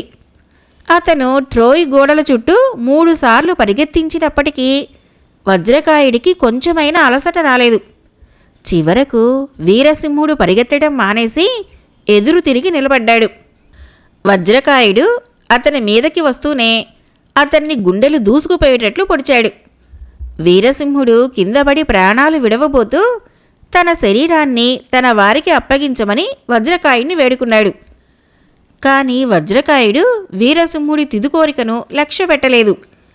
అతను వీరసింహుడి కవచాన్ని ఒలిపించి తీసుకొని వీరసింహుడి కాళ్ళని తాళ్లతో తన రథానికి కట్టి ఆ రథాన్ని తమ నౌకలకేసి తోలుకు వెళ్ళాడు. వీరసింహుడి శవం మట్టిలో కొట్టుకుంటూ రథం వెంట వెళ్ళింది. ఈ విధంగా తన పగ తీరాక వజ్రకాయుడు పితృకీర్తికి అంత్యక్రియలు చేసి అతని సమాధి వద్ద గుర్రాలను, పితృకీర్తి వెంట ఉండిన 9 వేట కుక్కలలో 2 12 మంది ట్రోజను యుద్ధ ఖైదీలను బలి ఇచ్చాడు. ఈ విధంగా బలి అయిన ట్రోజనులలో వర్ధనుడి కుమారులు చాలామంది ఉన్నారు. వీరసింహుడి శవాన్ని పితృకీర్తి వేటకుక్కలకు వేయాలని కూడా వజ్రకాయుడు ఆలోచించాడు. కానీ మళ్ళీ ఆ ప్రయత్నం మానుకున్నాడు. పితృకీర్తి అంత్యక్రియల సందర్భంలో పోటీ పందాలు జరిగాయి. రథాల పోటీలో దేవమయుడు నెగ్గాడు. మల్లయుద్ధంలో రూపధరుడు, భూధవుడు సమఉజ్జీలుగా నిర్ణయించబడ్డారు. ఇంత జరిగినా వజ్రకాయుడి పగ పూర్తిగా చల్లారలేదు. అతను రోజు తెల్లవారుజామునే లేచి వీరసింహుడి కళేబరాన్ని పితృకీర్తి సమాధి చుట్టూ 3 సార్లు ఈడ్చేవాడు. ఒకనాటి రాత్రి చీకటి మాటున ట్రోయ్ రాజైన వర్ధనుడు గ్రీకు శిబిరానికి వచ్చి తన కుమారుడి కళేబరాన్ని కొనుక్కునే ఉద్దేశంతో వజ్రకాయుడు గుడారం ప్రవేశించాడు. వర్ధనుడు వచ్చేసరికి వజ్రకాయుడు గాఢ నిద్రలో ఉన్నాడు. తలుచుకున్నట్లయితే వర్ధనుడు వజ్రకాయుడిని సులువుగా హత్య చేసి ఉండవచ్చు. కానీ వర్ధనుడు ఆ పని చేయక ఎంతో ఉదారంగా ప్రవర్తించాడు. వజ్రకాయుడు నిద్రలేచాక అతనికి వర్ధనుడికి సంప్రదింపులు జరిగాయి. వర్ధనుడు వజ్రకాయుడికి వీరసింహుడి ఎత్తు బంగారం ఇచ్చి అతని కళేబరాన్ని తీసుకునేటట్టు నిర్ణయం జరిగింది. దీనికి ఉభయ పక్షాలు ఆమోదించిన మీదట గ్రీకులు ట్రోయ్ కోటగోడ వెలుపల ఒక కాటా అమర్చారు. ఒకవైపున వీరసింహుడి కళేబరాన్ని పెట్టి రెండో వైపున బంగారం తెచ్చి వేయమన్నారు. ట్రోజనులు వర్ధనుడి ధనాగారంలో ఉన్న బంగారపు అచ్చులను, నగలను ఊడ్చి తెచ్చి కాటాలో వేశారు. కానీ వీరసింహుడి శరీరమే కొద్దిగా మొగ్గు చూపింది. అప్పుడు వర్ధనుడి కుమార్తె ప్రమోదిని తన చేతి కంకణాలను ఊడ్చి కాటాలో వేసింది. వజ్రకాయుడు అదివరకే ప్రమోదినిని అపారంగా ప్రేమించి ఉన్నాడు. అతనిప్పుడు ఆమె చేసిన పని చూసి వర్ధనుడి కేసు తిరిగి, నాకు మీ బంగారం ఏమీ వద్దు, ప్రమోదినిని నాకిచ్చి పెళ్లి చేసి భువన సుందరిని ప్రతాపుడి పరం చేయండి, మనం యుద్ధం మాని సంధి చేసుకునేటట్లు నేను చూస్తాను అన్నాడు. కావలిస్తే ప్రమోదినిని నువ్వు పెళ్ళాడు, కానీ భువన సుందరిని మీకు అప్పగించము, ఇష్టమైతే ఆ ప్రకారం సంధి ఏర్పాటు చెయ్యి అన్నాడు వర్ధనుడు. ప్రయత్నించి చూస్తాను అన్నాడు వజ్రకాయుడు. వర్ధనుడు వీరసింహుడి కళేబరాన్ని తీసుకుపోయి యథావిధిగా అంత్యక్రియలు జరిపాడు. ఆ సమయంలో ట్రోజనుల రోదన ధ్వని మిన్నుముట్టింది. వీరసింహుడి మరణం వారందర్నీ చాలా కలతపెట్టింది. వజ్రకాయుడు ప్రమోదినిని పెళ్లాడి యుద్ధాన్ని విరమించే ప్రయత్నానికి పూనుకోవటంలో తన చావును తానే కోరి తెచ్చుకున్నాడు. ఎలాగైనా యుద్ధం నిలిచిపోతుందనే ఉద్దేశంతో ప్రమోదిని ఈ ఏర్పాటుకు ఒప్పుకున్నదే కానీ ఆమె వజ్రకాయుణ్ణి క్షమించలేదు. ఎందుకంటే అతను తన అన్న అయిన ఇలియుణ్ణి చాలా క్రూరంగా హత్య చేసి ఉన్నాడు. ప్రమోదిని వజ్రకాయుడిపై ప్రేమ ఉన్నట్లు నటిస్తూ అతని ప్రాణరహస్యం తెలుసుకున్నది. ఆమెపై ప్రేమ కొద్దీ వజ్రకాయుడు తన కుడికాలి మడమలో చావు ఉన్న సంగతి చెప్పేశాడు. అతని శరీరము వజ్రకాయం కాగలందులకు అతని తల్లి అతనిని బాల్యంలో ఆ మడమ పట్టుకొనే నదిలో ముంచింది. నీవు సూర్య ఆలయానికి నిరాయుధుడివై పాదరక్షకులు లేకుండా వచ్చినట్లయితే అక్కడ సూర్యభగవానుడికి బలులు ఇచ్చి మన పెళ్లి ఖరారు చేసుకుందాము అని ప్రమోదిని వజ్రకాయుడితో చెప్పింది. వజ్రకాయుడు ఆ ప్రకారమే ఆలయానికి వచ్చాడు. అక్కడ ఆమె వెంట ఆమె ఆప్త బంధువులు కొందరున్నారు. ఆమె అన్న అయిన అరిభయంకరుడు వజ్రకాయుడిపై ఆపేక్ష ఉన్నట్లు నటిస్తూ అతడిని గట్టిగా ఆలింగనం చేసుకున్నాడు. అదే సమయంలో మోహనుడు విగ్రహం చాటు నుంచి వజ్రకాయుడి కుడికాలి మడమను ఒక విషపు బాణంతో కొట్టాడు. అయినా వజ్రకాయుడు వెంటనే చావలేదు. ఆలయంలో ఉన్న అగ్నిగుండం నుంచి 2 కొరవులు చెరొక చేత తీసుకొని వాటితో అతను అక్కడ ట్రోజనులను చావమోదాడు. ఆ దెబ్బలకు అనేక మంది ట్రోజనులు, ఆలయంలో ఉండే పనివాళ్లు బలి అయ్యారు. ఈ లోపుగా గ్రీకు శిబిరంలో రూపధరుడు, భూధవుడు మొదలైన యోధులకు వజ్రకాయుడేదో కుట్ర చేస్తున్నట్లు అనుమానం కలిగింది. ప్రమోదినిని పెళ్లాడి యుద్ధం నిలపటానికి అతను మాట ఇచ్చినట్లు వారెవరూ ఎరుగరు. వజ్రకాయుడు సూర్యాలయానికి ఒంటరిగా బయలుదేరి వెళ్ళినట్లు పసికట్టి గ్రీకు యోధులు కుట్ర ఏమిటో తెలుసుకుందామని అక్కడికి వచ్చారు. వారు ఆలయ ద్వారం నుంచి లోపలికి వచ్చే సమయంలో మోహనుడు, అరిభయంకరుడు ఆ ద్వారం గుండానే బయటికి పోతూ ఎదురయ్యారు. రూపధరుడు, భూధవుడు, దేవమయుడు ఆలయంలోకి వచ్చి కొన ప్రాణంతో ఉన్న వజ్రకాయుడిని చూశారు. ట్రోయి నగరం వశమయ్యాక నా సమాధి వద్ద ప్రమోదినిని బలి ఇవ్వండి, ఇదే నా తుది కోరిక అంటూ వజ్రకాయుడు తన అనుచరుల చేతులలో ప్రాణాలు వదిలాడు. మహాబలుడైన భూధవుడు వజ్రకాయుడి శరీరాన్ని తన భుజాన వేసుకున్నాడు. 3 యోధులు ఆలయం వెలుపలికి వచ్చారు. వజ్రకాయుడి శవాన్ని ఏ విధంగానైనా సంపాదించడానికి ట్రోజనులు విశ్వ ప్రయత్నం చేశారు. కానీ గ్రీకు వీరులు వారిని తరిమికొట్టి శవాన్ని తమ నౌకల వద్దకు చేర్చారు. వజ్రకాయుడి తల్లి తటిని దుఃఖానికి అంతులేదు. ఆమెతో పాటు గ్రీకు యోధులందరూ 17 రోజుల పాటు శోకం అనుభవించారు. 18వ రోజున వజ్రకాయుడి శవాన్ని చితిమీద కాల్చి అతని అస్థికులను, పితృకీర్తి అస్థికులను చేర్చి ఒక బంగారు పాత్రలోనే ఉంచి ట్రోయి నగరానికి సముద్రానికి మధ్యగా ఒక స్థలంలో సమాధి చేసి అక్కడ ఒక ఎత్తైన రాళ్లగుట్ట ఏర్పాటు చేశారు. ఈ స్థలానికి సమీపంలోనే ఉన్న గ్రామానికి వజ్రకాయుడి పేరు పెట్టి ఆ గ్రామంలో అతని పేర ఒక ఆలయం కట్టి అతని శిలా విగ్రహాన్ని కూడా స్థాపించారు. చెవులకు స్త్రీలు ధరించే పోగులు గల ఈ విగ్రహం ఇప్పటికీ అక్కడ ఉన్నది. వజ్రకాయుడి మరణం తర్వాత ఆచారం ప్రకారం పోటీ పందాలు జరిగాయి. పరుగులో దేవమయుడు, చక్రం విసరటంలో భూధవుడు గెలిచారు. వజ్రకాయుడి తల్లి తటిని తన కొడుకు తాలూకు అస్త్రశస్త్రాలను మిగిలిన గ్రీకుల్లేకల్లా మహాయోధుడైన వాడికి ఇచ్చేస్తాను అన్నది. వజ్రకాయుడి శవాన్ని సాహసోపేతంగా రక్షించి తెచ్చిన రూపధరుడు, భూధవుడు మాత్రమే సాహసించి ఆ అస్త్రశస్త్రాలకు తాము అర్హులమని ప్రకటించారు. మరెవరికీ ఆ ధైర్యం లేకపోయింది. వారిద్దరిలో ఎవరు ఉత్తమ యోధుడో రారాజు తేల్చుకోలేక వయోవృద్ధుడు, జ్ఞానవృద్ధుడు అయిన నవజ్యోతుణ్ణి ఈ విషయమై సలహా అడిగాడు. మిగిలిన ఆడవాళ్లంతా ఈ మాట నిజమన్నారు. వేగుల వాళ్ళు ఈ సంగతి తీసుకుపోయి రారాజుకు తెలియచేశారు. అప్పుడు రారాజు వజ్రకాయుడి శస్త్రాస్త్రాలను రూపధరుడికే ఇప్పించాడు.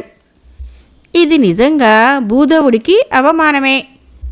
వజ్రకాయుడే బతికి ఉంటే తన దాయాది అయిన భూధవుడికి ఇంత అవమానం కలగటం చూసి రారాజుని, ప్రతాపుణ్ణి ఏం చేసి ఉండేవాడో.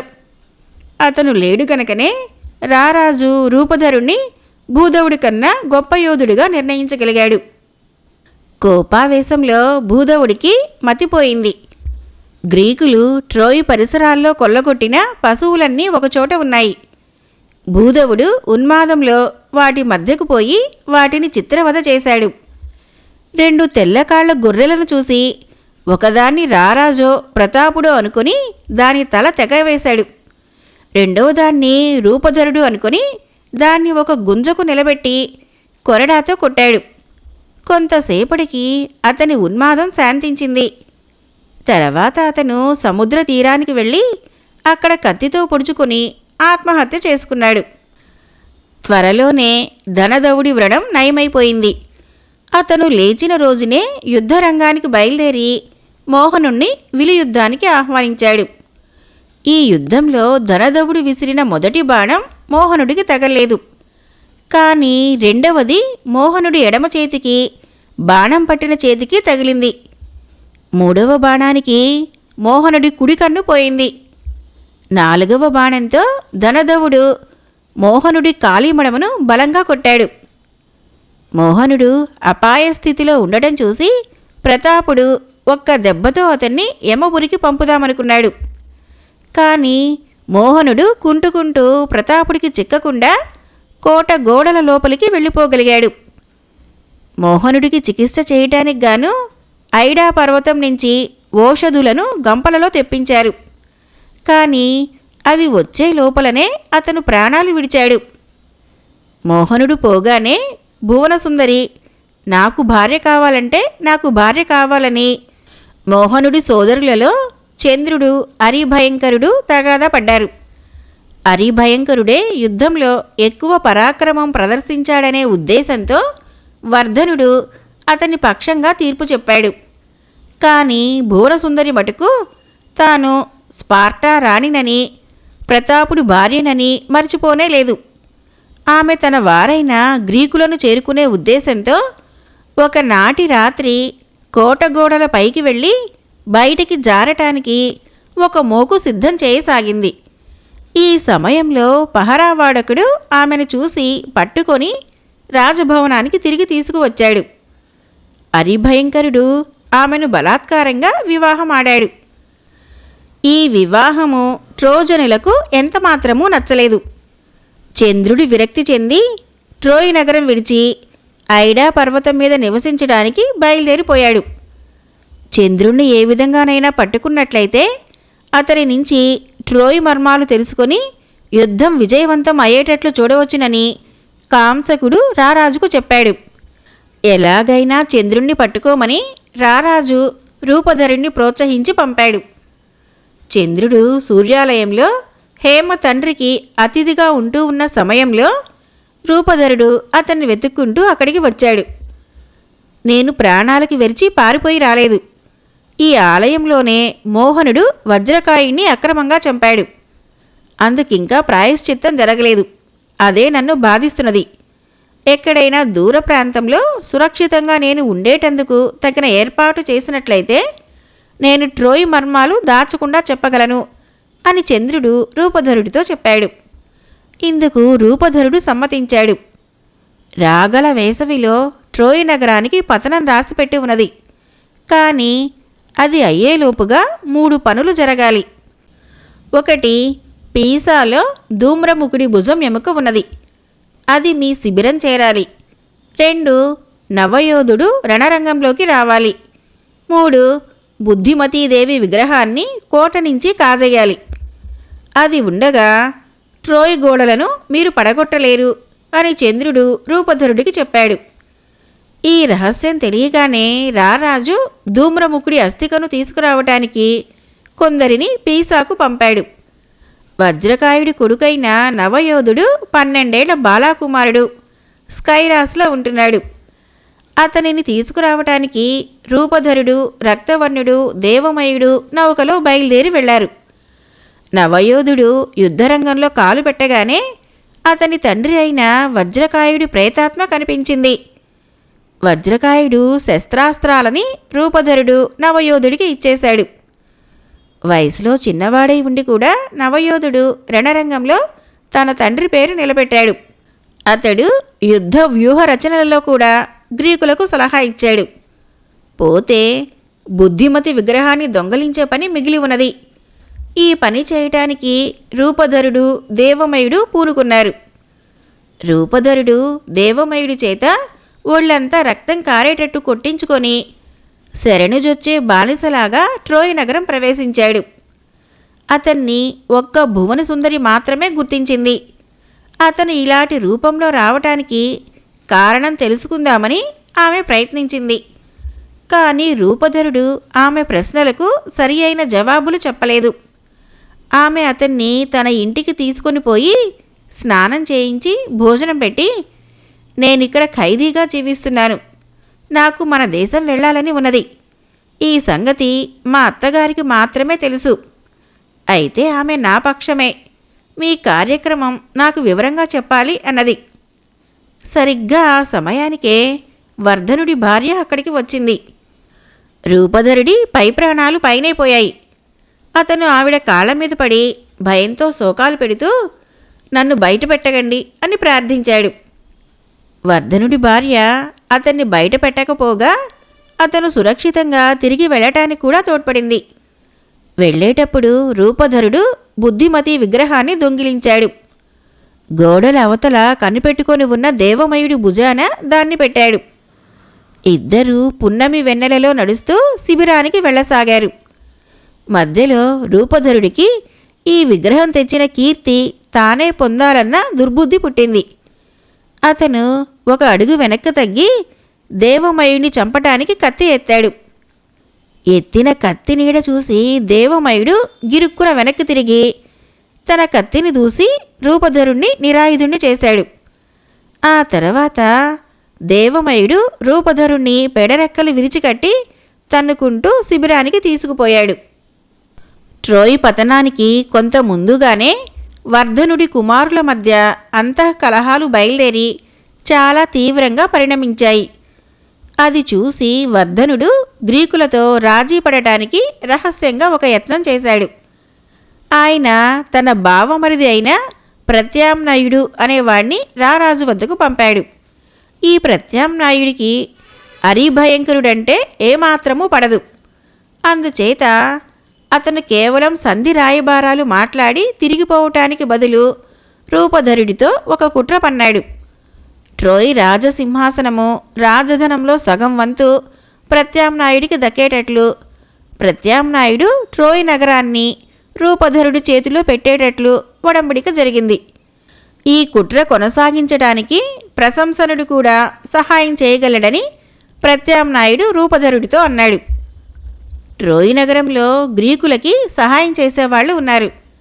ఆ నగరం నుంచి బుద్ధిమతి విగ్రహం దొంగిలించబడింది. ట్రోయ్ పతనానికి అవసరమైన పరిస్థితులన్నీ ఏర్పడ్డాయి. ఇక గ్రీకులు నగరంలోకి ప్రవేశించడమే తరువాయి. ఇందుకుగాను ఒక బ్రహ్మాండమైన కొయ్య గుర్రాన్ని తయారు చేయటానికి గ్రీకులు పూనుకున్నారు. ఈ గుర్రాన్ని తయారు చేసినవాడు దోర్దండుడనేవాడు. ఇతను గ్రీకుల పక్షాన పోరాడటానికి 30 నౌకలతో సహా వచ్చాడు. ఇతను గొప్ప శిల్పి, మల్లయుద్ధంలో గట్టివాడు కూడా. అయితే చాలా పిరికివాడు. ఇతను కొయ్య గుర్రాన్ని నిర్మించి దానికి ఒక పక్కన పైకి తెలియకుండా తలుపు ఒకటి అమర్చాడు. రెండవ పక్కన కొయ్యలో తమ తిరుగు ప్రయాణం సుఖంగా జరగగలందులకు బుద్ధిమతీదేవికి గ్రీకులు సమర్పించు కానుక అని చెక్కాడు. గుర్రం కడుపులో నుంచి బయటికి ఒక తాటినిచ్చెన అమర్చాడు. తర్వాత రూపధరుడు గ్రీకు వీరులలో ధైర్యవంతులందరినీ ఈ గుర్రం కడుపులో దాగటానికి ఒప్పించాడు. వీరిలో ప్రతాపుడు, రూపధరుడు, దేవమయుడు మొదలైన వారు సుమారు 30 మంది ఉన్నారు. గుర్రాన్ని నిర్మించిన దోర్దండుణ్ణి కూడా ఎక్కించారు. అందరూ ఎక్కిన అనంతరం ఇతను అతి బలవంతం మీద తాను కూడా ఎక్కి తాటినిచ్చెన లోపలికి లాగేసుకొని తలుపు మూసి బీగం వేసేశాడు. మిగిలిన కార్యక్రమం రూపధరుడి వేసిన వ్యూహం ప్రకారం జరిగిపోయింది. ఆ రాత్రి చీకటి పడగానే గ్రీకులు తమ శిబిరానికి నిప్పు పెట్టేశారు. గుర్రం కడుపులో దాగిన యోధులు మినహా మిగిలిన గ్రీకులందరూ రారాజు వెంట పడవులలో ఎక్కి బయలుదేరి టెనెడోస్ దీవికి కొంత దూరాన లంకల మధ్య లంగరు వేశారు. అయితే ఒక్క గ్రీకు మాత్రము కొయ్య గుర్రంతో పాటు ట్రోయ్ తీరాన కావాలనే ఉండిపోయాడు. ఇలా ఉండిపోయినవాడు రూపధరుడికి దాయాది. అతని పేరు చౌర్యనాథుడు. గ్రీకు నౌకలు తిరిగి రావాల్సిన సమయం వచ్చినప్పుడు జ్యోతి వెలిగించి సంకేతం ఇవ్వటం అతని పని. మర్నాడు తెల్లవారింది. గ్రీకు శిబిరంలో పరిస్థితులు చూడవచ్చిన ట్రోజన్ వేగుల వాళ్ళు నగరానికి తిరిగి వచ్చి గ్రీకు శిబిరమంతా బూడిద అయి ఉన్నదని, సముద్ర తీరాన ఒక బ్రహ్మాండమైన కొయ్య గుర్రాన్ని వదిలిపెట్టి గ్రీకులంతా వెళ్ళిపోయారని చెప్పారు. ఈ మాట వినగానే వర్ధనుడు తన కుమారులని ఇతరులని వెంటబెట్టుకుని గుర్రాన్ని చూడవచ్చాడు. అందరూ గుర్రం కేసి ఆశ్చర్యంగా చూస్తున్న సమయంలో ఒకరు, ఇది బుద్ధిమతికి కానుకగా అయినప్పుడు మనం దీన్ని నగరంలోకి తీసుకుపోయి బుద్ధిమతి ఆలయం ముందు ఎందుకు ఉంచకూడదు అన్నారు. మరొకరు, ఈ యుద్ధంలో బుద్ధిమతి మన పక్షాన కన్నా శత్రువుల పక్షాన అధికంగా సహాయం చేసింది. మనం దీన్ని ఇప్పుడే తగలబెట్టేద్దాం, లేదా దీన్ని విరగగొట్టి దీని కడుపులో ఏమున్నదో చూద్దాం అన్నారు మరికొందరు. ఈ మాటలకి వర్ధనుడు సుతరాము ఒప్పుకోలేదు. దేవతకు కానుకగా వదిలేసిన వస్తువును నాశనం చేయటం చాలా పాపం. మనం ఈ గుర్రాన్ని చక్రాల మీద నగరంలోకి చేర్చుదాం అన్నాడు ఆయన. ఆ ప్రకారమే ట్రోజనులు కొయ్య గుర్రానికి చక్రాలు అమర్చి కోట ద్వారం వద్దకు తీసుకొని వెళ్లారు. కానీ అది ద్వారం పట్టలేదు. అందుచేత ట్రోజనులు కోట గోడని ఒకచోట పగలగొట్టి విశాలమైన దారి చేసి ఆ దారిన కొయ్య గుర్రాన్ని నగరంలోకి చేర్చారు. అప్పటికి కొయ్య గుర్రము గోడగుండా పోయేటప్పుడు 4 సార్లు గోడకు రాచుకున్నది. గుర్రం గోడ దాటి లోపలికి రాగానే పడగొట్టిన గోడను మళ్ళీ యథాప్రకారం కట్టి గుర్రాన్ని నగర మధ్యానికి చేర్చారు. అప్పుడు గుర్రాన్ని గురించి ట్రోజనులలో మళ్ళీ అభిప్రాయ భేదాలు, తగాదాలు బయలుదేరాయి. వర్ధనుడి కుమార్తె అయిన జాలినీకి దివ్య దృష్టి ఉన్నది. ఆమె గుర్రాన్ని చూసి, ఇందులో సాయుధ వీరులున్నారు అని కేకపెట్టింది. ప్రత్యామ్నాయుడి కొడుకు తీక్ష్ణ దృష్టి అనేవాడు ఆమెను బలపరిచాడు. మీరు వట్టి మూడులు, లేకపోతే గ్రీకులు దానమిచ్చినది తీసుకుంటారా అంటూ అతను తన శూలాన్ని గుర్రం మీదకి బలంగా విసిరాడు. అది కొయ్య గుర్రం డొక్కలో గుచ్చుకున్నది. అదే సమయానికి గుర్రం కడుపులో ఆయుధాలు ఒకదానికొకటి కొట్టుకున్నట్లు కంగున చప్పుడైంది. చుట్టూ మూగిన జనం ఒక్కసారిగా అరుస్తూ, దాన్ని తగలపెట్టండి, ఎత్తి కోట గోడల మీద నుంచి బయటికి పారేయండి అన్నారు. వర్ధనుడి పక్షం వారు మాత్రం కొయ్య గుర్రాన్ని ఏమీ చేయవద్దని జనానికి విజ్ఞాపనలు చేసుకున్నారు. ఈ విధంగా తర్జన భర్జనలు సాగుతున్న సమయంలో 2 ట్రోజను సైనికులు ఒక గ్రీకును ఖైదు చేసి సంకెళ్ళు తగిలించి అక్కడికి తీసుకువచ్చారు. ఇతను చౌర్యనాథుడు. చౌర్యనాథుణ్ణి ట్రోజనులు రకరకాల ప్రశ్నలు వేశారు. రూపధరుడి దగ్గర బాగా శిక్షణ పొందిన చౌర్యనాథుడు ట్రోజనులకు పూర్తి నమ్మకం కుదిరేటట్టు ఈ విధంగా చెప్పాడు. ప్రబోధుడి హత్యా రహస్యం నాకు తెలుసు. తన గుట్టు నేనెరుగుదునని రూపధరుడికి నా మీద గొంతు వరకు కోపం. గ్రీకులకు యుద్ధమంటే ఏనాడో ముఖమెత్తింది. గాలి అనుకూలించినట్లయితే వారు చాలా కాలం క్రితమే వెళ్ళిపోవలసింది. ట్రోయిని ముట్టడించడానికి బయలుదేరి వచ్చేటప్పుడు కూడా ఇలాగే గాలి చాలా కాలం అనుకూలించకపోతే గ్రీకులు దేవతలకు బలులిచ్చి వాయుదేవుణ్ణి మంచి చేసుకున్నారు. ఈసారి రూపధరుడు కాంసుకుణ్ణి ముందుకు లాగి, ఎవరిని బలి ఇవ్వాలో చెప్పు అన్నాడు. కాంసుకుడు 10 రోజులు గడువు అడిగాడు. ఈ లోపల రూపధరుడు అతనికి లంచం పెట్టి ఉంటాడని నా నమ్మకం. 10 రోజులయ్యాక కాంసుకుడు సదస్సులోకి వచ్చి నా కేసి వేలు పెట్టి చూపాడు. నాకు సంకెళ్ళు తగిలించారు. నన్ను బలి ఇచ్చేలోగా అదృష్టవశాత్తు గాలి అనుకూలంగా వీచింది. వెంటనే నా సంగతి మరిచిపోయి అందరూ ప్రయాణ సన్నాహంలో మునిగిపోయారు. ఆ హడావుడిలో నేను తప్పించుకు పారిపోయాను అని చెప్పాడు వాడు. వర్ధనుడు చౌర్యనాథుడు చెప్పిన ప్రతి మాట నమ్మాడు. మరి ఈ గుర్రం మాటేమిటి అని ఆయన అడిగాడు. బుద్ధిమతి మాకు అనుకూలంగా ఉండిన మాట నిజమే.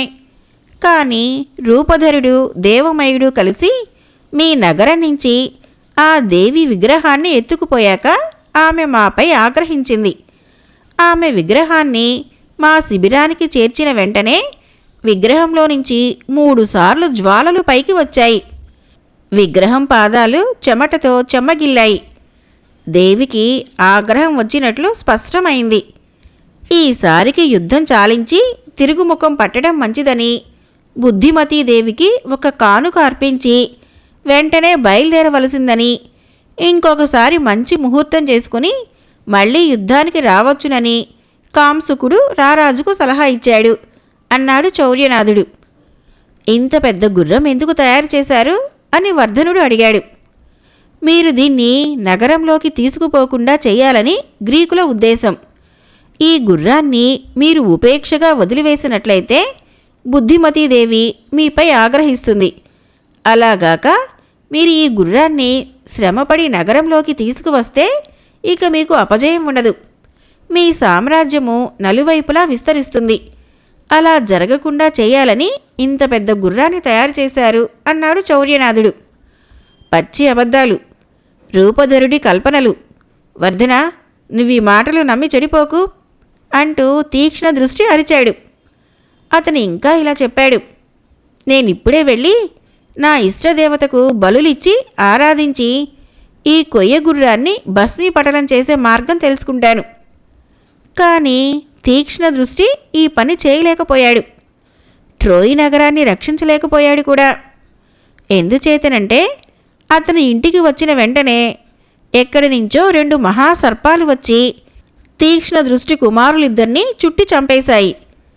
తన పిల్లల్ని రక్షించబోయి తీక్ష్ణ దృష్టి కూడా చనిపోయాడు. కొయ్య గుర్రాన్ని నాశనం చేయాలన్న అతని యత్నం భగ్నమైంది. ఈ శకునం చూడగానే ట్రోజనులకు చౌర్యనాథుడు చెప్పిన అబద్ధాలలో పూర్తిగా గురి కుదిరింది. కొయ్య గుర్రం మీద బల్లెం విసిరిన పాపానికి బుద్ధిమతీదేవి తీక్ష్ణ దృష్టిని శిక్షించిందని వర్ధమానుడు తలపోశాడు. ఆయన కొయ్య గుర్రాన్ని మంత్రోక్తంగా బుద్ధిమతీదేవికి అంకితం చేయించాడు. ట్రోజను స్త్రీలు నదీ తీరానికి పోయి పూలు కోసి తెచ్చి మాలలు కట్టి గుర్రం మెడ మీద వేశారు. దాని 4 కాళ్ల చుట్టూ పూలు పరిచారు. ఇదే సమయంలో ట్రోజనులు యుద్ధంలో విజయం లభించినందుకు గాను ఉత్సవం జరపడానికి ఏర్పాట్లు ప్రారంభించారు. ప్రశంసనుడు మాత్రం కంగారుగా తన బలాలతో సహా కదిలి ఐడా పర్వతం మీదకు వెళ్ళిపోయాడు.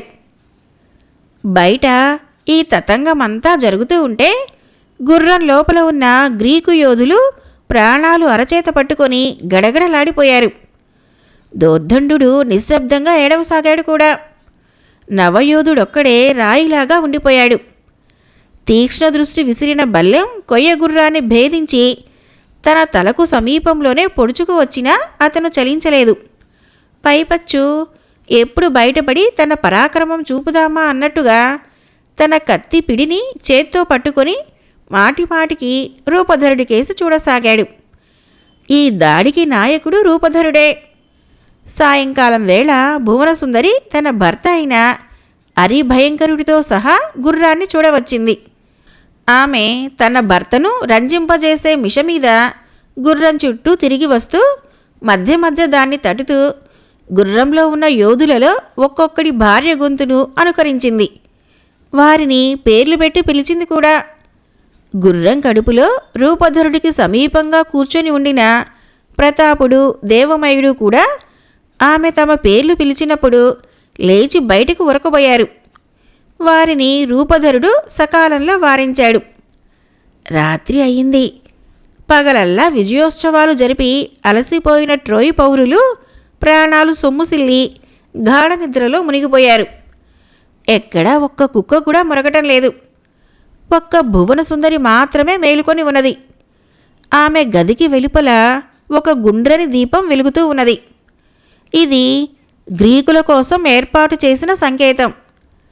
అర్ధరాత్రి అయింది. చంద్రోదయం కాబోతున్నది. ఆ సమయాన చౌర్యనాథుడు పిల్లిలాగా నగరం దాటి వెళ్ళి వజ్రకాయుడి సమాధి వద్ద అఖండం వెలిగించాడు. అదే సమయాన ప్రత్యామ్నాయుడు సముద్రం మీద దూరాన వేచి ఉన్న గ్రీకు నౌకలు బయలుదేరి రావచ్చునన్నట్లుగా ఒక దివిటీని ఊపాడు. సంకేతం అందినట్టుగా రారాజు తమ నౌకలలో దీపాలు వెలిగించాడు. గ్రీకు నౌకలు తీరానికేసి రాసాగాయి. రారాజు సంకేతం చూస్తూనే ప్రత్యామ్నాయుడు కొయ్య గుర్రం వద్దకు వెళ్ళి చిన్న గొంతుతో అంతా సిద్ధం అని లోపలి వాళ్లకు తెలిపాడు. వెంటనే రూపధరుడు దోర్దండుడితో గుర్రం తలుపు తెరిచెయ్యి అన్నాడు. గుర్రం డొక్కలో తలుపు తెరుచుకున్నది. ఒక యోధుడు ఆత్రంగా బయటికి దూకి మెడ విరిగి అక్కడే చచ్చిపోయాడు. తర్వాత తాటి నిచ్చెన బయటకు వచ్చింది. గ్రీకు యోధులు ఒక్కొక్కరే నిశ్శబ్దంగా దిగి బయటికి వచ్చారు. వారిలో కొందరు నౌకలలో వచ్చేవారి కోసం కోటద్వారాలు తెరవటానికి పరిగెత్తారు. మరికొందరు రాజసౌధం వెలుపల నిద్రమత్తుతో జోగుతున్న పహరా వాళ్ల మీద పడి చంపేశారు. ప్రతాపుడికి తన భార్య అయిన భువనసుందరి ఆలోచన తప్ప మరొక ఆలోచన లేదు. ఆయన భువనసుందరి ఉండే ఇంటికేసి పరిగెత్తాడు. ఆ తర్వాత బీభత్సం ఆరంభమైంది. వెన్నెలలో గ్రీకు వీరులు వీధుల వెంట బయలుదేరి దారుణ హత్యాకాండ ప్రారంభించారు.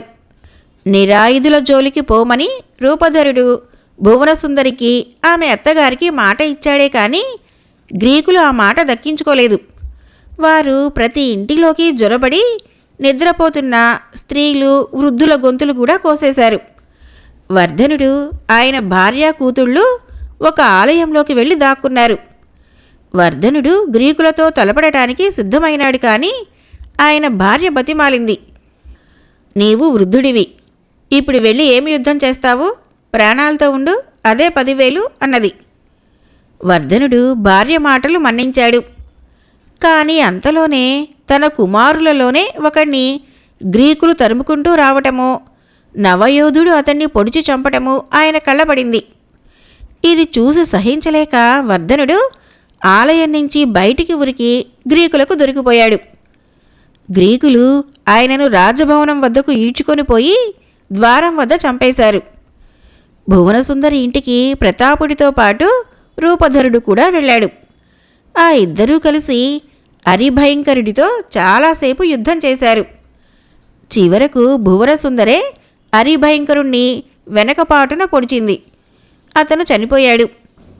ప్రతాపుడు తన భార్యను దొరకగానే చంపుదామని ఇంతకాలము అనుకుంటూ వచ్చాడు కానీ ఆమె నవమోహనాకారం చూడగానే ఆయన బుద్ధి మారిపోయింది. ఆయన తన కత్తిని విసిరిపారేసి భువనసుందరిని చెయ్యి పట్టుకొని తమ నౌకల వద్దకు తీసుకువెళ్ళాడు. ప్రత్యామ్నాయుడు ట్రోజన్ అయి ఉండి కూడా గ్రీకులకు తోడ్పడినవాడు. ఈ సంగతి మర్చిపోయి కొందరు గ్రీకులు ప్రత్యామ్నాయుడు కొడుకులలో ఒకణ్ణి గాయపరిచారు. మరొకణ్ణి చంపటానికి వీధుల వెంట తరమసాగారు. ఈ సమయంలో రూపధరుడు అడ్డుపడి ప్రత్యామ్నాయుడు కొడుకులను కాపాడటమే కాక ప్రత్యామ్నాయుడి ఇంటి ద్వారానికి ఒక చిరుతపులి చర్మం వేలాడగట్టించాడు. గ్రీకులు ఆ ఇంటి జోలికి పోకూడదని అది గుర్తు. ఇదే విధంగా ప్రశంసనుడి ఇల్లు కూడా గ్రీకుల ఆగ్రహానికి గురికాకుండా వదిలివేయబడింది. ట్రోయ్ నగరంలో గ్రీకులు హత్యాకాండ ఆరంభించగానే వర్ధనుడి పెద్ద కుమార్తె అయిన జాలిని బుద్ధిమతీదేవి ఆలయానికి పరిగెత్తిపోయి దాక్కున్నది. కానీ గ్రీకులు ఆమెను పట్టుకొని తీసుకుపోయినారు. ప్రాణాలతో చిక్కిన ట్రోజను స్త్రీలందరూ గ్రీకులకు ఉంపడుగత్తలు కావడం తప్ప గత్యంతరం లేదు. జాలినిని రారాజు తన ఉంపుడుగత్తగా ఎన్నుకున్నాడు. హత్యాకాండ ముగిసినాక గ్రీకులు ట్రోయ్ నగరాన్ని కొల్లగొట్టారు. గోడలు పడగొట్టారు, ఇళ్లకు నిప్పు పెట్టారు, దేవతలకు బలులు పెట్టారు, దోచిందల్లా పంచుకున్నారు. వీరసింహుడి భార్య నవయోధుడి వంతు అయింది. ఆమెకొక పసిపిల్లవాడు ఉన్నాడు. వాణ్ణి గ్రీకు యోధులందరూ కూడబలుక్కొని రహస్యంగా చంపేశారు. వజ్రకాయుడు ప్రేమించిన ప్రమోదిని భవిష్యత్తు గురించి గ్రీకుల మధ్య కొంత వాగ్వాదాలు జరిగాయి. ట్రోయ్ పతనమైన తర్వాత ప్రమోదిని నా సమాధి వద్ద బలి ఇవ్వండి అని చనిపోతూ వజ్రకాయుడు తన మిత్రులను కోరి ఉన్నాడు. అతను ఇటీవల తన కొడుకుకు మరికొందరి గ్రీకులకు కలలో కనిపించి ప్రమోదిని బలి ఇవ్వకపోతే గ్రీకు బలాలకు స్వదేశానికి వెళ్లే ప్రాప్తి లేకుండా చేస్తానని బెదిరించాడుట. అంతగా ప్రేమించిన ప్రమోదిని వజ్రకాయుడికి అర్పించకపోవటం అపచారమైతుందని కాంసకుడు అన్నాడు. కానీ రారాజు ప్రమోదిని బలికి పూర్తిగా వ్యతిరేకించాడు. ఇప్పటికే చాలా రక్తపాతం జరిగింది. అదీగాక చచ్చిపోయిన వాడి హక్కులను బతికి ఉన్న స్త్రీతో ముడిపెట్టడమేమిటి? ఇది చాలా అసంగతంగా ఉన్నది అని ఆయన వాదించాడు. నీ వంతు వచ్చిన జాలినీని తృప్తిపరచటానికై ఆమె చెల్లెలి ప్రాణాలకు అడ్డుపడుతున్నావు అని కొందరు గ్రీకులు రారాజును బహిరంగంగా ఆక్షేపించారు. వాదం కాస్త తగాదాగా మారింది. ఇంక ప్రమాదం జరుగుతుందని రూపధరుడు అడ్డు తొలగి మిగిలిన వారి ఇష్టానుసారం జరగనిమ్మని రారాజుకు సలహా ఇచ్చాడు. ప్రమోదిని బలి ఇవ్వటం ఖాయమైంది. ఆమెను తీసుకువచ్చే పని రూపధరుడికే ఒప్పచెప్పారు. బలికర్తగా వజ్రకాయుడి కొడుకు నవయోధుడే స్వయంగా నిలబడ్డాడు. గ్రీకు సైనికులందరి సమక్షంలో వజ్రకాయుడి సమాధి వద్ద ప్రమోదిని బలి చేయబడింది. తర్వాత ఆమెకు గ్రీకులు శాస్త్రోక్తంగా అంత్యక్రియలు జరిపారు. ప్రమోదిని చనిపోగానే గాలులు గ్రీకుల తిరుగు ప్రయాణానికి అనుకూలంగా వీచాయి. ప్రమోదిని హత్యతో వజ్రకాయుడి ఆత్మ శాంతించిందని, అతనే ఆ గాలిని పంపి తమకు సాయపడ్డాడని గ్రీకులు భావించారు. వారు కాలయాపన కాకుండా వెంటనే తమ నౌకలలో ఎక్కి తిరుగు ప్రయాణం మీద బయలుదేరారు. వర్ధనుడి భార్య రూపధరుడి వంతు అయింది. కానీ ఆమె గ్రీకుల అవినీతికి కడుపు మండి రూపధరుడు మొదలైన వారినందరినీ ఘోరంగా శాపనార్థాలు పెట్టసాగింది. ఏ విధంగానూ ఆమె నోరు ముయించలేక గ్రీకులు ఆమెను చంపి సముద్రంలో పారేసి ముందుకు సాగి వెళ్లారు. తిరుగు ప్రయాణంలో గ్రీకు ప్రముఖులు తలా ఒక దారి అయినారు. వారిలో కొందరు తమ దేశాన్ని చేరనే లేదు. ట్రోయ్ నుంచి కదిలిపోయే ముందు రారాజుకు ఆయన తమ్ముడైన ప్రతాపుడికి మధ్య తగాదా వచ్చింది. గాలి అనుకూలంగా ఉన్నది, వెంటనే ప్రయాణమైదాం అన్నాడు ప్రతాపుడు. బుద్ధిమతీదేవికి బలులివ్వకుండా పోతామా అన్నాడు రారాజు. బుద్ధిమతీదేవి మనకేం వరగబెట్టిందని బలులిస్తాం, ఆమె మన శత్రువులకే తోడ్పడింది అన్నాడు ప్రతాపుడు. ఆ తగాదాలో ఇద్దరూ చీలిపోయారు. వారు తిరిగి జీవితంలో కలుసుకునే లేదు. రారాజు, నవయోధుడు, వృద్ధుడైన నవద్యోతుడు నేరుగా ఇంటికి తిరిగి వెళ్లారు. ప్రతాపుడు మాత్రం గాలికి అనుకూలించక తుఫానులో చిక్కుకొని తన నౌకలని చాలా భాగం పోగొట్టుకొని ఈజిప్టు తీరం చేరి అనేక సంవత్సరాల అనంతరం భువనసుందరితో సహా ఇల్లు చేరేలోగా రారాజును ఎవరో హత్య చేసేశారు. ట్రోయ్ యుద్ధము ఆఖరి దశలో కొయ్యగుర్రం పథకం ఆలోచించి ట్రోయ్ పతనం కావటంలో గొప్ప పాత్ర నిర్వహించిన రూపధరుడు ఇంటికి చేరటానికి 10 ఏళ్లు పట్టింది. అతని ప్రయాణాలు అతి విచిత్రమైనవి. ఈ విధంగా ట్రోయ్ నగరం పతనమైంది. గ్రీకులు ధ్వంసం చేయక పూర్వం అది ప్రపంచంలో గల ఉత్తమ నగరాలలో ఒకటి. గ్రీకులు నాశనం చేసిన అనంతరం దాన్ని పునర్నిర్మించి ఎందరో రాజులు, ప్రశంసనుడి సంతతి వారు ఏలారు. కానీ దాని పూర్వపు ఔన్నత్యం ఎన్నడూ తిరిగి రాలేదు. భువన సుందరి కథ సమాప్తం. ఫ్రెండ్స్, నా కథలు నచ్చినట్లయితే మన ఛానల్ని తప్పకుండా సబ్స్క్రైబ్ చేయండి, లైక్ చేయండి, షేర్ చేయండి, కామెంట్ చేయండి. Thank you.